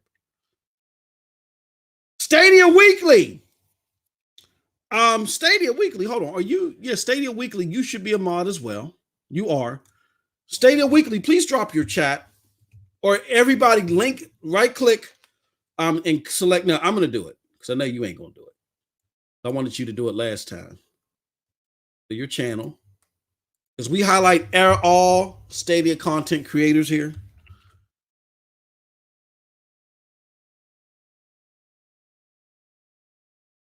That is, hold on, let me just label what that is. Stadia Weekly 1 channel. I love the content, brother. Love the content. Oh, holy cow. What did that? No. That didn't work out right. Sorry, let me do this again. Sorry, hold on, Stadia Weekly 1 channel. That did not work out at all. Excusez-moi. Okay, there goes the link. I don't know what the hell I did there. Ignore that first one. But definitely go to the channel and sign up, subscribe. Great content. Yes, 4K, new games, new features, absolutely. Definitely sign up to Stadia Weekly 1. I appreciate you, man. Everybody out here fighting a good fight, trying to fight all this nonsense that I talked about earlier. Y'all deserve it. And this isn't my platform. Like I said, you're going to hear other entities besides me talking. It's just right now as we're, getting the wheels rolling and stuff, like unfortunately, you got to deal with me most of the time. But we got other personalities coming on to talk about the Stadia experience with you. All right. That being said, appreciate you, brother. Definitely, I want to get your content out there, man. So the web browser thing is for real, y'all. If you got a 4K monitor, you got a 4K PC monitor. This is what I had to do to get it to work, though. I had to go because I started Stadia on my 1440p monitor, and I slid the screen over to my 4K monitor, and it wasn't working. It was like something wasn't clicking. So I rebooted my PC. I made my 4K monitor my main monitor, which I normally don't because my 1440p is my main monitor, because when I game on PC, I got 165 hertz 1440p monitor. That's G-Sync. So that's why that's my main monitor. But I made my 4K monitor my main monitor. I rebooted my PC, and I went into my settings on the phone, and I switched it from balance, and I switched it back to quality. And then when I booted it up, boom, goes the dynamite. It was there. So if you're having difficulty, because I'm under the belief it's just rolled out to everybody, and they just haven't made an official announcement yet. And then there's people saying, "Oh, I haven't got it." If you have a 4K monitor and you couldn't get it to work, try again. Making your main monitor, make sure your 4K monitor is your main monitor in the settings. So it's as easy as right-clicking on your desktop, going to main monitor, and selecting your 4K monitor, right? Go into your display settings. Then reboot your machine. And then lastly, before you start up Stadia again, go and click on the balance mode in the display settings, and then click back to quality, and then start it up. And you should see the 4K resolution. It was fantastic. Project Storm, what is up? Stadia Weekly says, I had some haters on my channel, had to bring out the band hammer at 6 a.m. Golly, yeah, man. Hey, look. I take a different approach. Because I'm immature, Stadia Weekly. I'm immature. And for those of y'all that follow me on Twitter, I know y'all go through the ebb and flow of, should I just mute this guy? Because he just said some ridiculous stuff. Hold on, let me blow my nose. Hold on.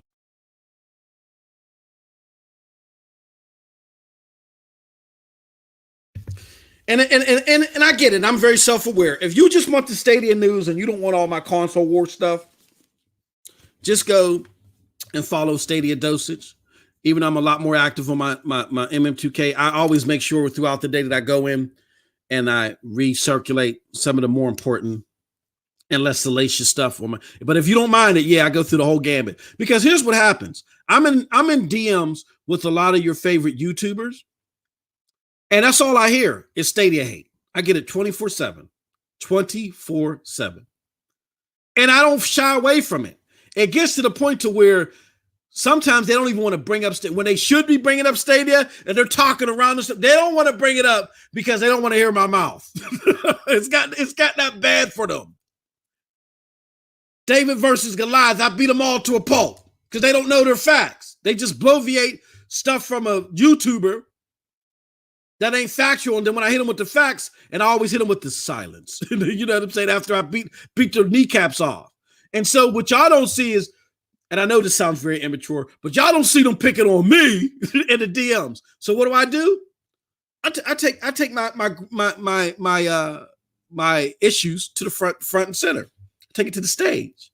And so then when they go talking their stuff, I just go out on Twitter and I start dogging Xbox. But it's all in fun and games. I really don't mean any harm to anybody. I have an Xbox. I bought an Xbox One X on launch day.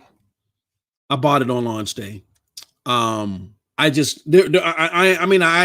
feasibly disappointed with the prospects of the system. I'm not that impressed with the Bibble Watts and the compute unit. I want to see the games. I want to be brought back in some form to the Jade Empire, to the Mass Effects of the BioShock days, where Xbox was either creating or curating or helping to develop next tier games, those top tier games. Like, for instance, Ken Levine tells you, if it wasn't for Microsoft, Bill Gates and company at the time fully believing in BioShock and helping and bringing that game to fruition, we would have never had BioShock.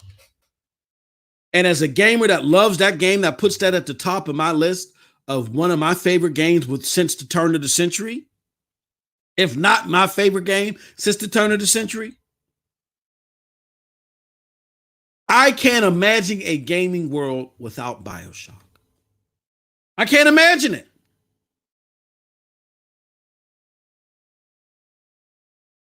So Projekt Storm says, I'm disappointed my ex can't run PUBG at 60 frames per second. It can't run it because, frankly, for parity.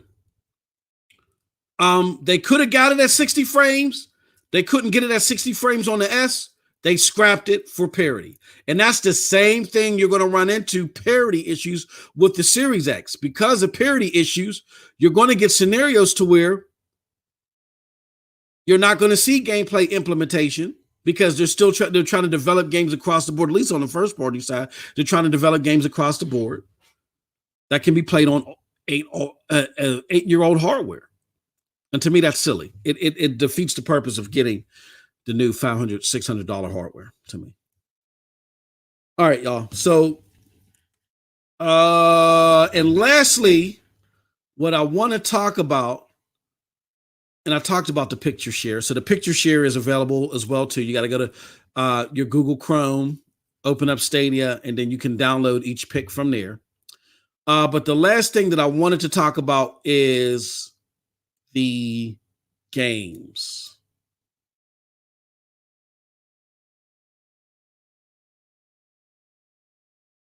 And so here goes, let me lower this a little bit. Woo, I ain't that blind. Okay. So here are the games that have recently come out. You have Serious Sam Collection that's out, SteamWorld Dig, SteamWorld Quest, Hand of Gigamoch, Spitlings, and Supercross 3. And those are the most recent games. Here's what you got coming soon. You got, this is all in March, SteamWorld Dig, SteamWorld Heist, Tom Clancy The Division, Doom Eternal, and Lost World, The Beyond the Page. I think it's fair to fathom that the original Doom, excuse me, is going to be in here soon. That original Doom is going to come to soon. But what do you guys think about this March lineup so far? I think it's pretty good. I think it's pretty good for the platform. Again, not necessarily on pace to reach that 47 or 57 games that PlayStation was able to reach to get close to. But again, brand new platform in its infancy.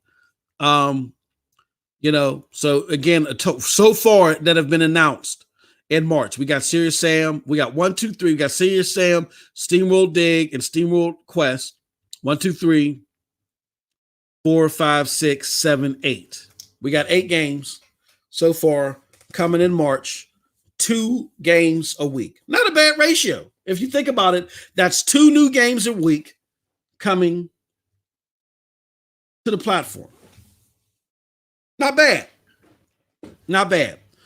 In addition, we got 2 hardcore games, AAA games. We got Doom Eternal that's releasing day and date on the platform, and that's supposed to be the first true 4K 60 game.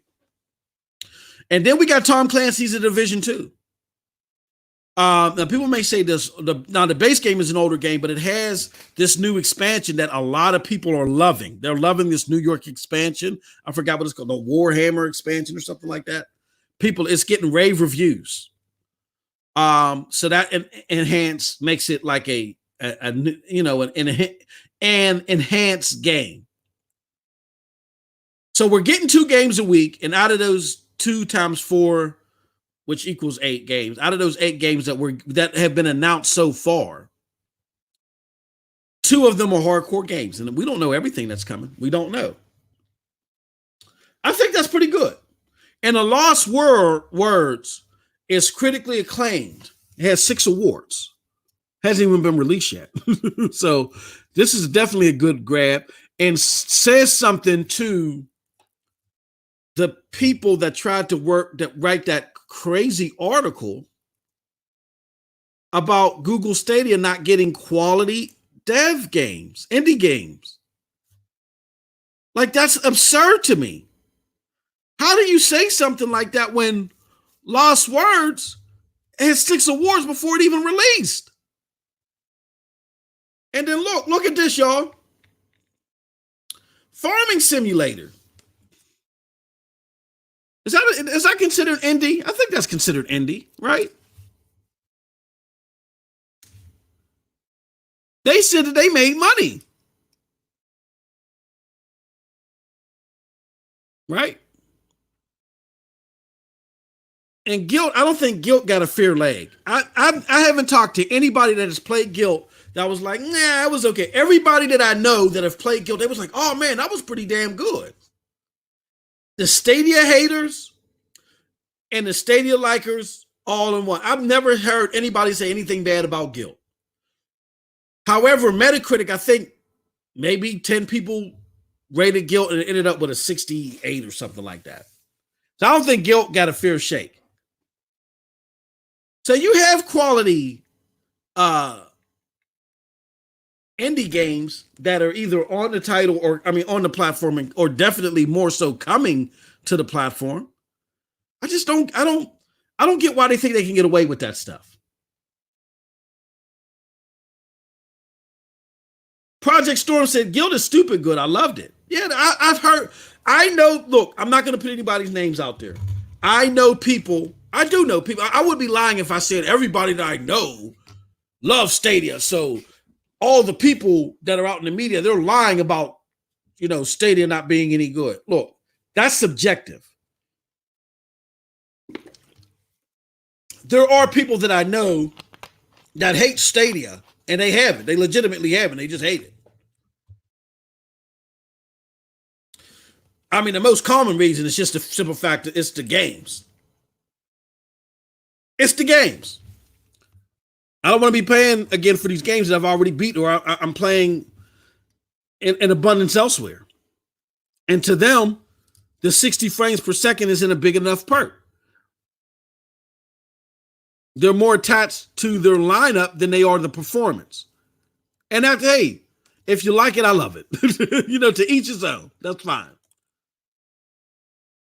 But even within that brass, I don't know anybody that said anything bad about Guild.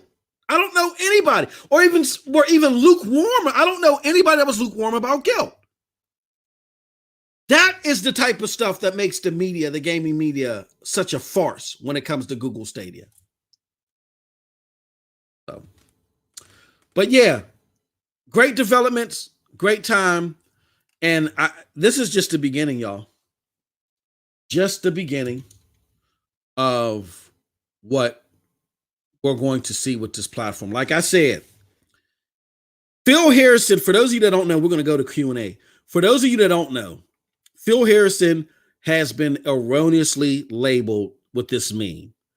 And it kind of grinds my gears because I heard him address this meme in his interview with Ryan McCaffrey on Podcast Unfiltered, where he said, he brought out the truth. He said, look, I get the meme. Wherever I go, there's death and destruction.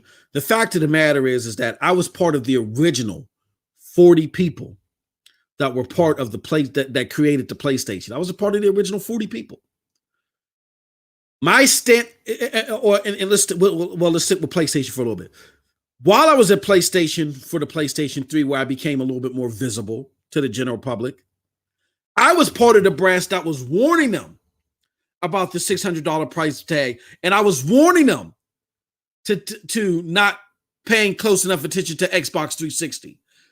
It was the brass that was in Japan that looked at how Xbox wasn't doing so well there, and they were so used to Japan controlling the air for gaming, they couldn't see the revolution that was coming, where the West was starting to take over gaming. They had a failure to believe. He said, I was part of it because I'm part of the West. I was part of the West that was trying to warn that Brett, and they didn't want to hear it. He said, so in my stint there, I left. I got into another successful gaming stint. Like, a lot of y'all don't know that Phil Harrison was behind some type of mobile gaming stint that gave him a lot of money. He doesn't have to do this. The man is paid. He got a lot of success. He was retired, paid, spending time with his family and everything. And then one day he got a call from Donnie D. And Donnie D was like, look, man, he loved Phil Harrison. Donnie D, the former head of Xbox before Phil Spencer took over, he's been trying to pry Phil Harrison away from PlayStation and then this mobile thing as much as he can. He wanted to work with Phil Harrison. And Phil Harrison finally turned him down. Kept turning him down. So Phil Harrison finally he said, well, what the hell? He finally took up the offer. And that's when he was put in charge of the European studios. And he was put in charge of Lionhead. And people may say, well, that's it. He was putting ahead of Lionhead. He might not have had nothing to do with the launch, but he was putting ahead of Lionhead. And Lionhead was departed. And here's what happened with Lionhead. Lionhead had Donnie D and company kept putting these lofty milestones on Fable Legends that just couldn't be met. The technology wasn't there at the time. They just couldn't do the things that they wanted to do. So that's why I kept getting pushed back. It was a problem. So they were in the middle. So then they were in the middle revamping some stuff. And my experience with Fable Legends was I liked it.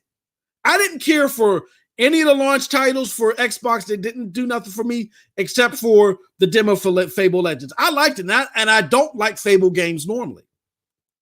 So they were working on this thing. It was a work in progress. They said we were just going to keep it as an open demo until we get this thing right.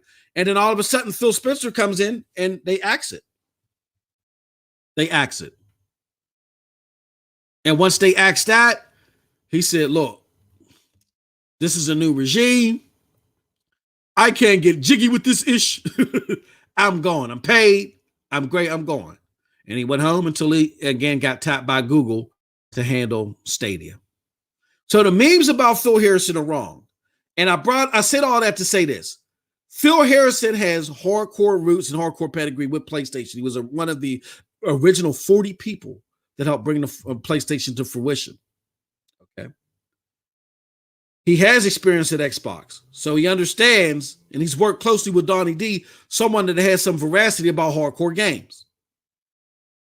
So when you combine those two pedigrees and the direction that we see them heading into now, it can only mean great things. And they show, and for everybody, for all of the Mensa candidates that say that this thing is going to die in 3 months, shut the hell up, because they just proved you wrong by opening up that new studio. So shut up.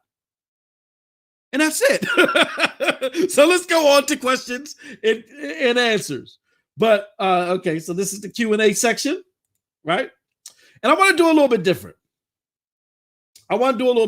Because for Q&A, I got some specific questions and I want some specific answers. And what I'm going to do is I want to kind of make this a Q&A section in a, hey, Google, I want you to do, you know what I'm saying?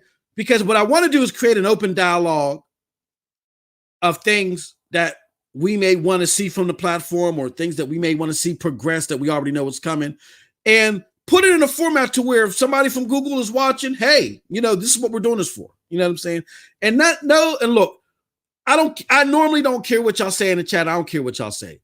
But understand, if you put in something ridiculous like I want Google to die in a volcano eruption, I'm not playing you. I'm not putting your comment up there. You know what I'm saying?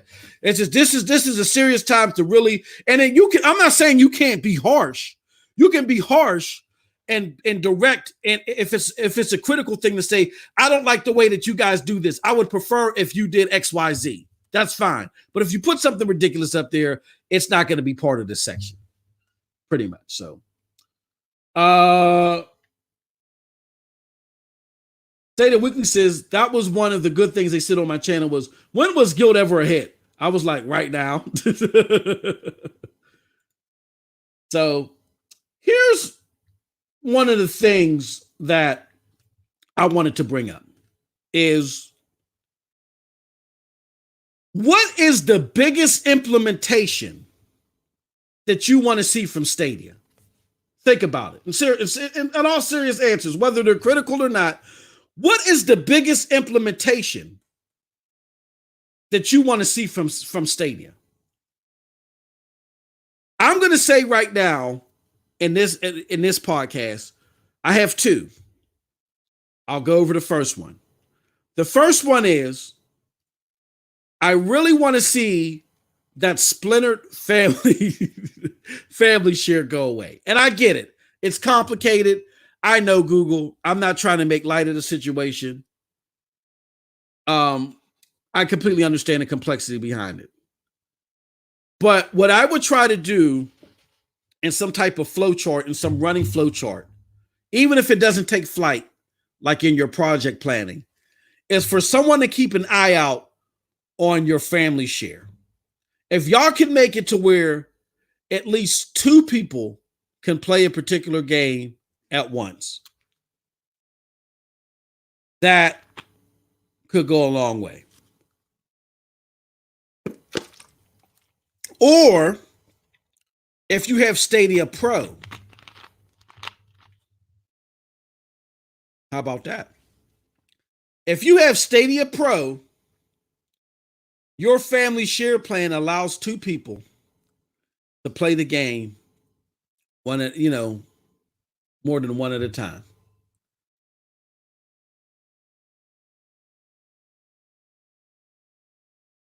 Hey, Ashes to Ashes, good to see you. Cloud Zero, what's good? Good to see you. But yeah, that's one of my things. Zero Games for me said, I love Guilt. I even found all the collectibles. Not something I usually want to do in games. Yeah, I gotta give it a try. I gotta give it a try. The homie Xavier Bay, he said that's a fine catalog to me. And big ups to the Xavier Bay. Hey, Xavier remembers. He's my fellow broadband bully brethren. You remember Xavier when we was talking about why we were so enthused of getting Stadia, and they was like, oh, it's only 22 games. And what you say, Xavier? Who do you know launched with 22 games? And even though I throw out that by the end of March, that PlayStation 4 had 57, and it looks like Google's on pace to hit 40, even though that's the case, I think the launch was fine. Here's what I think was going on, Xavier. I think the launch was based upon a sample of games that they wanted people to play. It was based upon a sample of games that they wanted people to play. They thought were the most critical for them to get data from in order to update their server blades in lieu of the release of the next consoles. And that's fine. But you had to throw out an extra bone. There should have been more ports. Like, for instance, you got to deal with 2K. How come BioShock, what's it called, isn't there? BioShock, the re-release version or the collection. That would have been a great game to put out there. I think there should have been 5 to 10 more games added. If there were 5 to 10 more games added, then I think a lot of that. And again, I make that sound simple, but those are 5 or 10 more conversations and project plannings and flow chart, and to get that from point A to point Z. If you understand how the business and everything works behind that, again, I know it's not a light duty, but I think it was something that should have been tapped into. You know what I mean? And maybe it was lack of, and it could have been they probably had their sleeves rolled up, and they were working so hard to get the performance to what it is now, which is phenomenal, that I think maybe some of those discussions on the periphery or some of that pulse checking on the periphery didn't happen. And that's what I want to do in this segment, because they're definitely listening. They're definitely listening. And we appreciate that, because there are some entities out there that are just too bullheaded and we know it all. We're going to give you what we want you to have. You know what I'm saying? And this clearly isn't that. You know what I'm saying? So with that being said, that's what I'm hoping this is to be. So again, if you have any suggestions, guys, like what is the biggest implementation you want to see from Stadia? We have John Rodella. Big ups to John Rodella. I appreciate you. He says, showing you support on both ends, my friend. Facebook gaming is my home. Hey, I appreciate that. Thank you so much. And John, if you got, again, the question right now is, what is the biggest implementation you want to see? Definitely chime in. Bippity Bob says, I would like to see more than 30-second capture time. I want to upload full gameplays. Absolutely. Absolutely. Great. Here I'm jotting these down, y'all.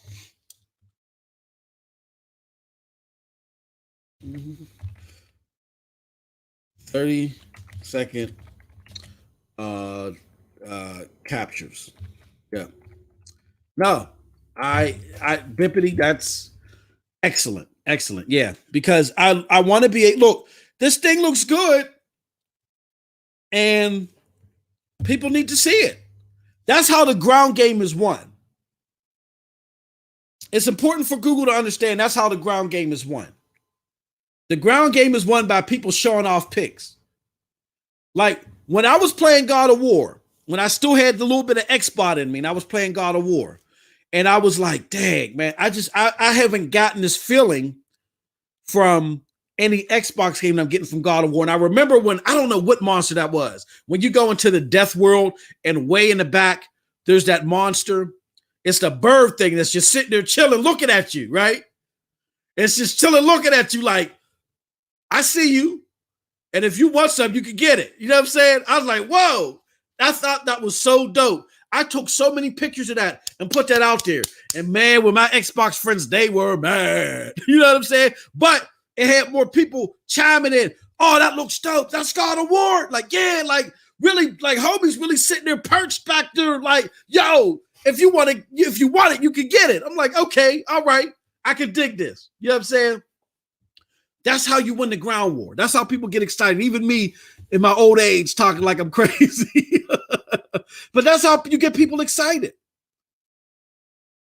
This is social media. Instagram, Facebook, all this stuff. It's all visualistics. So you have to show people things so they can see with their eyes.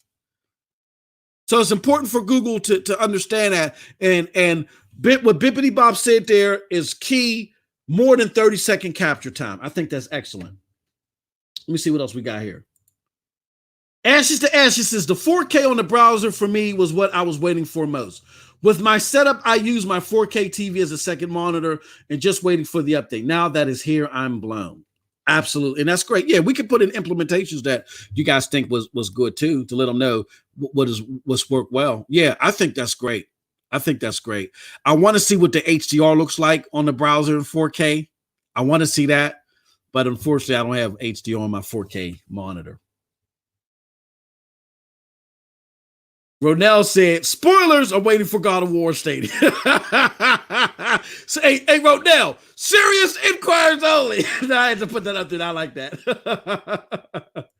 Zero Gauge for me said, a share to Twitter function directly to the CCU. And yeah. That is excellent as well. Zero. I think I think that's coming, but I think it should be here now. Because that's a very simple ad. I wonder if they're still fleshing it out. But yeah, the means of downloading and then having to share is a little bit too cumbersome and really don't match well. Let's be honest. It doesn't match well for a state-of-the-art gaming platform. You see what I'm saying? It kind of reminds me of, and I don't want to be this harsh, but it starts to kind of go in the vein of this nuanced portable gaming system, which is a Nintendo Switch, that it requires you to connect your track phone to it in order to play multiplayer. You see what I'm saying? Like everywhere else, you don't have to download in order to, and you should be able to share directly to your profile, but it's just a matter of them linking all those things up. And there might be some security concerns why they don't do those type of, I forgot what the technical term is for it, but then that would require you again to link up your Twitter account and all other stuff. And there might be integrity concerns. So that could be why they're not doing that right now until they shore that up. But again, for it to be on their radar, to keep it, in a decent place up there in the top echelon of their radar, definitely a button that allows you to just directly feed it to your Twitter account or Facebook account. Definitely. Let's see what else we got here. Asher says, for upcoming updates, I agree with Roe wants click to play and native streaming or implemented. People are underestimating how much it's going to grow. Absolutely. It's a ground game. John Rodella says, I am Cloud Zero. Oh, I want games with more cross-play with PC.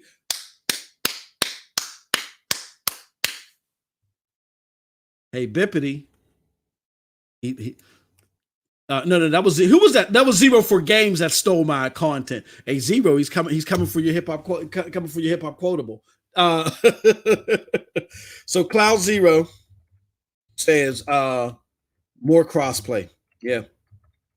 What was Zero? What was our joint one was the super sampling. We talked about how I think super sampling would be important.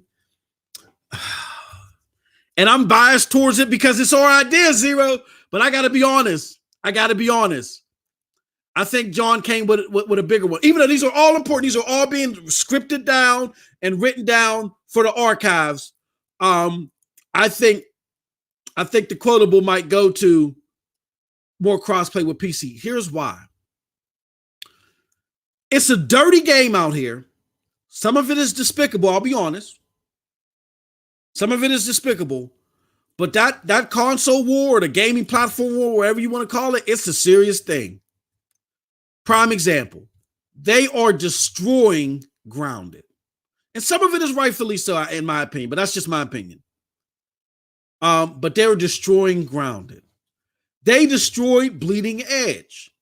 Like there's an underbelly of the gaming community that's vocal on social media that even though you want to ignore them, you can't cross the riverbank unless you step through that muck. I'm sorry. So are you just going to sit on the other side of the riverbank and never progress? Or are you going to put on your long galoshes and step through the muck appropriately? And in order for you to step through the muck appropriately, you got to kill narratives. You can kill narratives by having more interaction with PC. By saying, look, even though this is a separate platform and you got to you got to segregate your purchases, the fact that you can link up with PC people gives us a community that we can interact with. Because Stadia is getting a lot of hate from the PC community, and GFN is getting a lot of love from the PC community. But if there's more interaction between the two, if they embrace the PC community more in the realm of crossplay, that can heal those wounds. And I can get some people on your side to help you get across the muck. In addition, if you work out something in the realm of Ubisoft has a double tier package. There's this thing called cross-buy. And I don't think too many companies are going to do this. Where if you buy it for one platform, it's available for multiple platforms. The only game that I think does that is Resident Evil. But the only other title, it's Resident Evil 7. But I get why they don't do that. But it would not be a bad thing if for 70, 75, I can get the game on PC and Stadia. Right? For 75, $74.99. Make it so, you got to have that optical illusion. Make it 74 for $74.99. I can get the game on Stadia and for PC. And I would do that with Ubisoft. I would do that with Ubisoft. I would work that out with Ubisoft at first. And I get it. You're splitting the, you're kind of splicing the you're kind of splicing the purchase there. But here's what I would do. You could probably combat that with, you call it a $14.99 cross bypass. And here's how you do it. With the $14.99 cross bypass, you pick the primary system that you want it to be on, and for an additional $14.99, you can get it on another system. I think you would make up in the additional people that would do the cross platform pass. You would make up the lost revenue of people paying full price. You would make it up, and you can negotiate, well, how much of that cut you're going to get here is going to go here. But I think more people will be buying it on multiple platforms if you did that. That's just my opinion. But no, great point. All right. Let's see here. Oh, serious inquiry above. Let me see, Ronell. My bad, Ronell.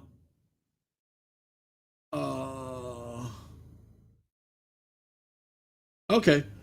Ronell said, once people can easily stream their game and play, and Stadia delivers the click here on YouTube, play, things will go crazy. Yeah. Y'all keep leapfrogging each other. But no, all this stuff is equally important. This is all great stuff. Let me jot that down.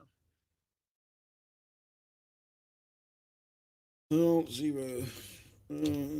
the play here. Yeah. I think when bass comes out, that becomes synonymous with bass. And then within a matter of 3 months, all of the major features, because what's that? Not stacks upon stacks, but what's that? What game is that? Oh, what game is this? Oh, Get Packed. Get Packed is going to feature the Connect stream or the Connect play, where people can interact with your gameplay. So once they implement bass in that, then that means all of the major features would be part of the platform in 3 to 4 months. And then you know what someone like MM2K is going to do? I'm gonna get on the mic in my b-boy stance, even though y'all can't see it. I'm going to shrug my shoulders a couple times, and I'm going to say, here goes the wall of shame. Here goes a list of all of the fools that made a big whoop to do during the early access period because these features were not available, but they all became available within 4 months of the platform releasing. And they didn't put their thinking caps on to surmise that this is a gaming platform that is heavily based upon data. So things had to be rolled out in different splices of time. This is not a dedicated device solution. It's a lot more complicated than that. And here goes the list of YouTube personalities, podcasters, whoever that made such a big stink for features that rolled out within 4, even 6 months. That's what I'm going to do. So beware. Now, if it takes longer than 6 months for everything to roll out, then I might just leave that in the back burner. But think about it. If within 4 months, if all this stuff rolls out, you would have had people say Stadia is dead when it's not. You would have had people say that Stadia doesn't perform well when it does. You would have people say that they've broken promises, which they never said that this stuff was coming. I think the broken promises rhetoric is like the most abhorrent, because they didn't break any promises. They never said to you that this stuff was coming at launch. Things might have been oversold.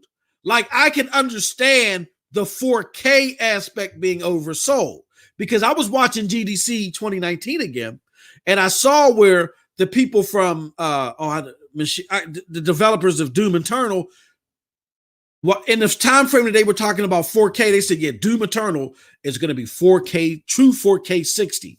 So in seeing it within that context, or seeing it within that prism, I can see where people took that out of context. They took that as this is just one of the many 4K 60 games that we're going to see early on the platform.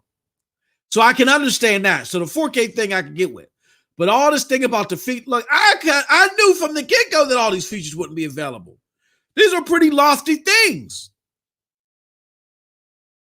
But again, they didn't care about the features. They just wanted to complain because they hate what Google Stadia is. They hate what it's about. They hate what it's about. But absolutely, Ronell, once that becomes available, game over. Game over. And I really need that feature more than anybody because y'all saw how trash I was at Ghost Recon Breakpoint, that one stream. Yep. But definitely, yep. Great. Crowd play. Yep. Stadia Weekly 1 said crowd play. Absolutely. Yeah, that's what it's called. I'm sorry, crowd play. Thank you for correcting me.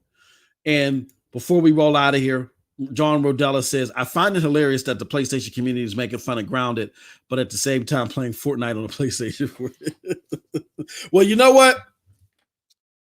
The PlayStation community. Look, and I see you bippity bop. I'll get you before I roll. I'm gonna cut them a little bit of slack because in between some of the silly stuff like Dream Daddy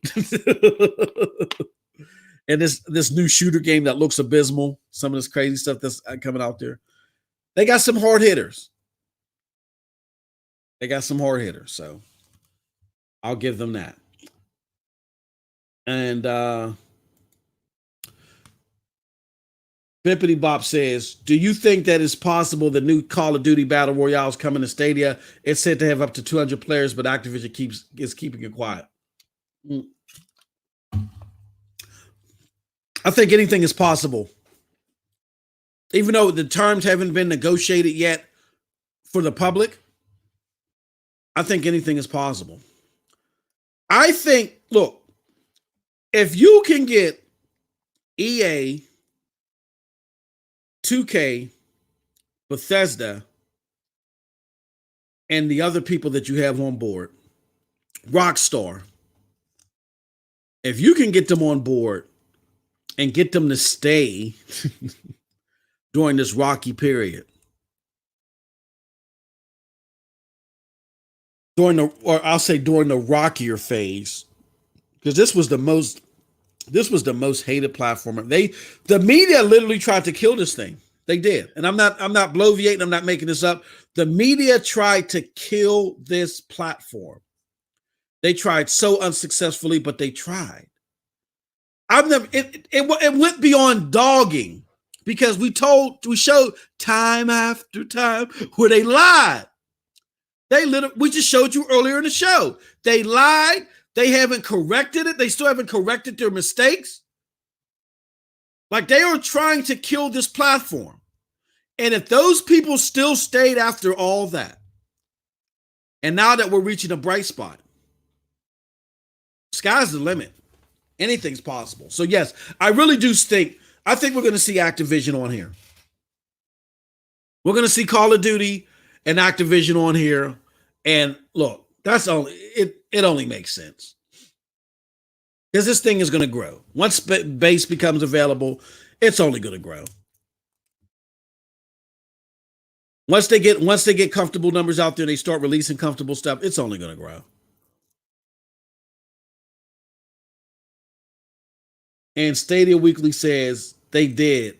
They said the features were not going to be available at launch and they were coming in 2020. People complained for the sake of complaining. Oh, okay. Yeah. You know, no. Here's what I was referring to Stadia Weekly. They said the features were not going to be available at launch. People were complaining. Like, I watched all the presentations again last weekend. Had me a nice tequila sunrise. Yes, I'm a grown man that likes tequila sunrise. Had me a nice tequila sunrise. And over the entirety of the weekend, I sat and I watched all these conferences. And not in one place did I hear them say, in day one, you're going to get this, or day one, you're going to get that. And no, what you're referring to, I believe, Stadia Weekly, and correct me if I'm wrong, as we got closer to launch, I think like in September and October, they told you that this stuff is going to launch without all these features. But no, I don't know where people expected this stuff at launch, because they never indicated that it was going to be available at launch, as far as I know. So, and I could be wrong, but from all the material that I saw, I watched all the Stadia Directs or whatever you call those things. I watched all the material that I could all over again. I started at like 6 in the afternoon and didn't end until 2 in the morning. So, to your point, absolutely, they were complaining for the sake of complaining, because they wanted to kill this. Look, I'm not even going to name names, because these people don't deserve to be named for their lies and for their agenda riddle rhetoric. But I had people that I witnessed playing Stadia, streaming it, and I asked them during the stream, how are you liking it? And they said, oh, it's fine they were like, they couldn't deny how well it worked, but they were looking for some fork in the road to be negative. So they said, well, it's fine for me, but I was playing with Entity X, and Entity X was running into crazy lag. So it was okay for me, but it wasn't okay for Entity X. So Entity X mentioned it, and I was waiting for them to echo the same sentiments. And they said nothing about that. They said, oh, it was fine for me too. So I'm sitting there thinking like, hold on, why are you lying? You ain't got a lie to kick it. And that's when I said, oh, you have an agenda. You have an agenda. So with that said, that is it, my friends. I want to thank you so much. Thank you so much for the 19 people that stayed with this, for the people that liked this. I thank y'all for checking us out. We went almost 3 hours, y'all. I could talk forever. Because I love doing this with y'all, man. And again, yeah, we almost did this for 3 hours, Ronell. Can you believe it? But I thank y'all for staying with me and going all over this, man. And then, you know, we'll get better with the time as time goes on and stuff like that. I kind of went a little long, well, everywhere, but I really went long at the beginning, because I just want to say this before I close out. I wish I had a link to his channel, but look for Stadia Talk on YouTube. Great. We call him, we're gonna coin him or anoint him the godfather of Stadia, which is Chase. Very in-depth, intellectual, smart, spot on point, just everything positive I can think of as far as Stadia content is concerned. You definitely got to check out his channel. And he's a stickler for the truth too, right? And I want to dedicate this particular podcast to the angst and to the agitation that he felt, and to the angst and agitation that you feel, and to the angst and agitation that our gaming brethren and sistren are going to experience once they get a hold of this thing and they realize, this actually wasn't that bad. Why was the media saying this? And why was the media saying that? Because I will tell you this, that I have the wall of shame already created. I have all the receipts. I got everything tagged. I have all the audio lined up. Nobody will be spared. Nobody will be spared. And for all of those, and I don't care if you write for a major publication, if you do a podcast, or you just create YouTube content, nobody will be spared. Because there's nothing where, and it's not for you having a difference of opinion.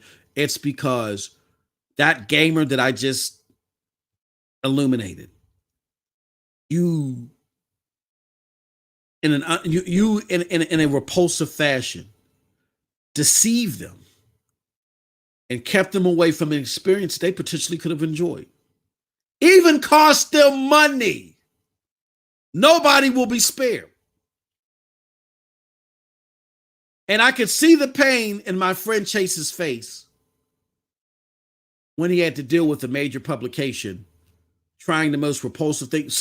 It irritates you when you're out here trying to do good.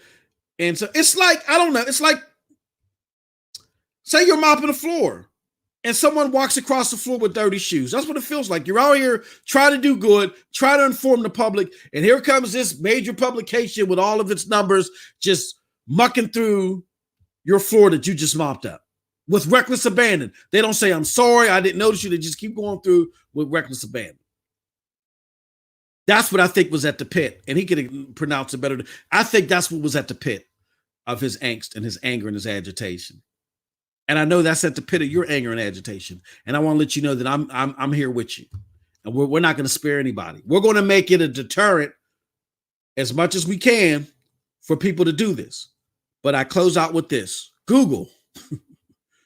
We can't do this by ourselves.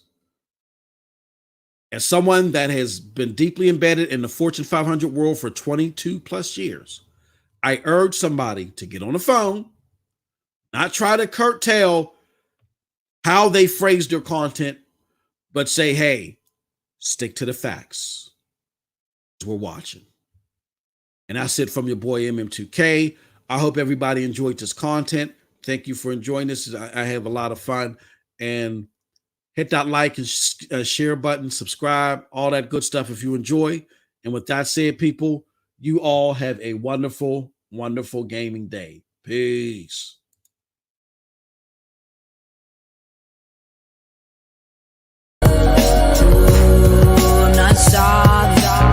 Stay sick cause I follow my gut. They say I was pushing my luck. I'ma push me a matte all black truck.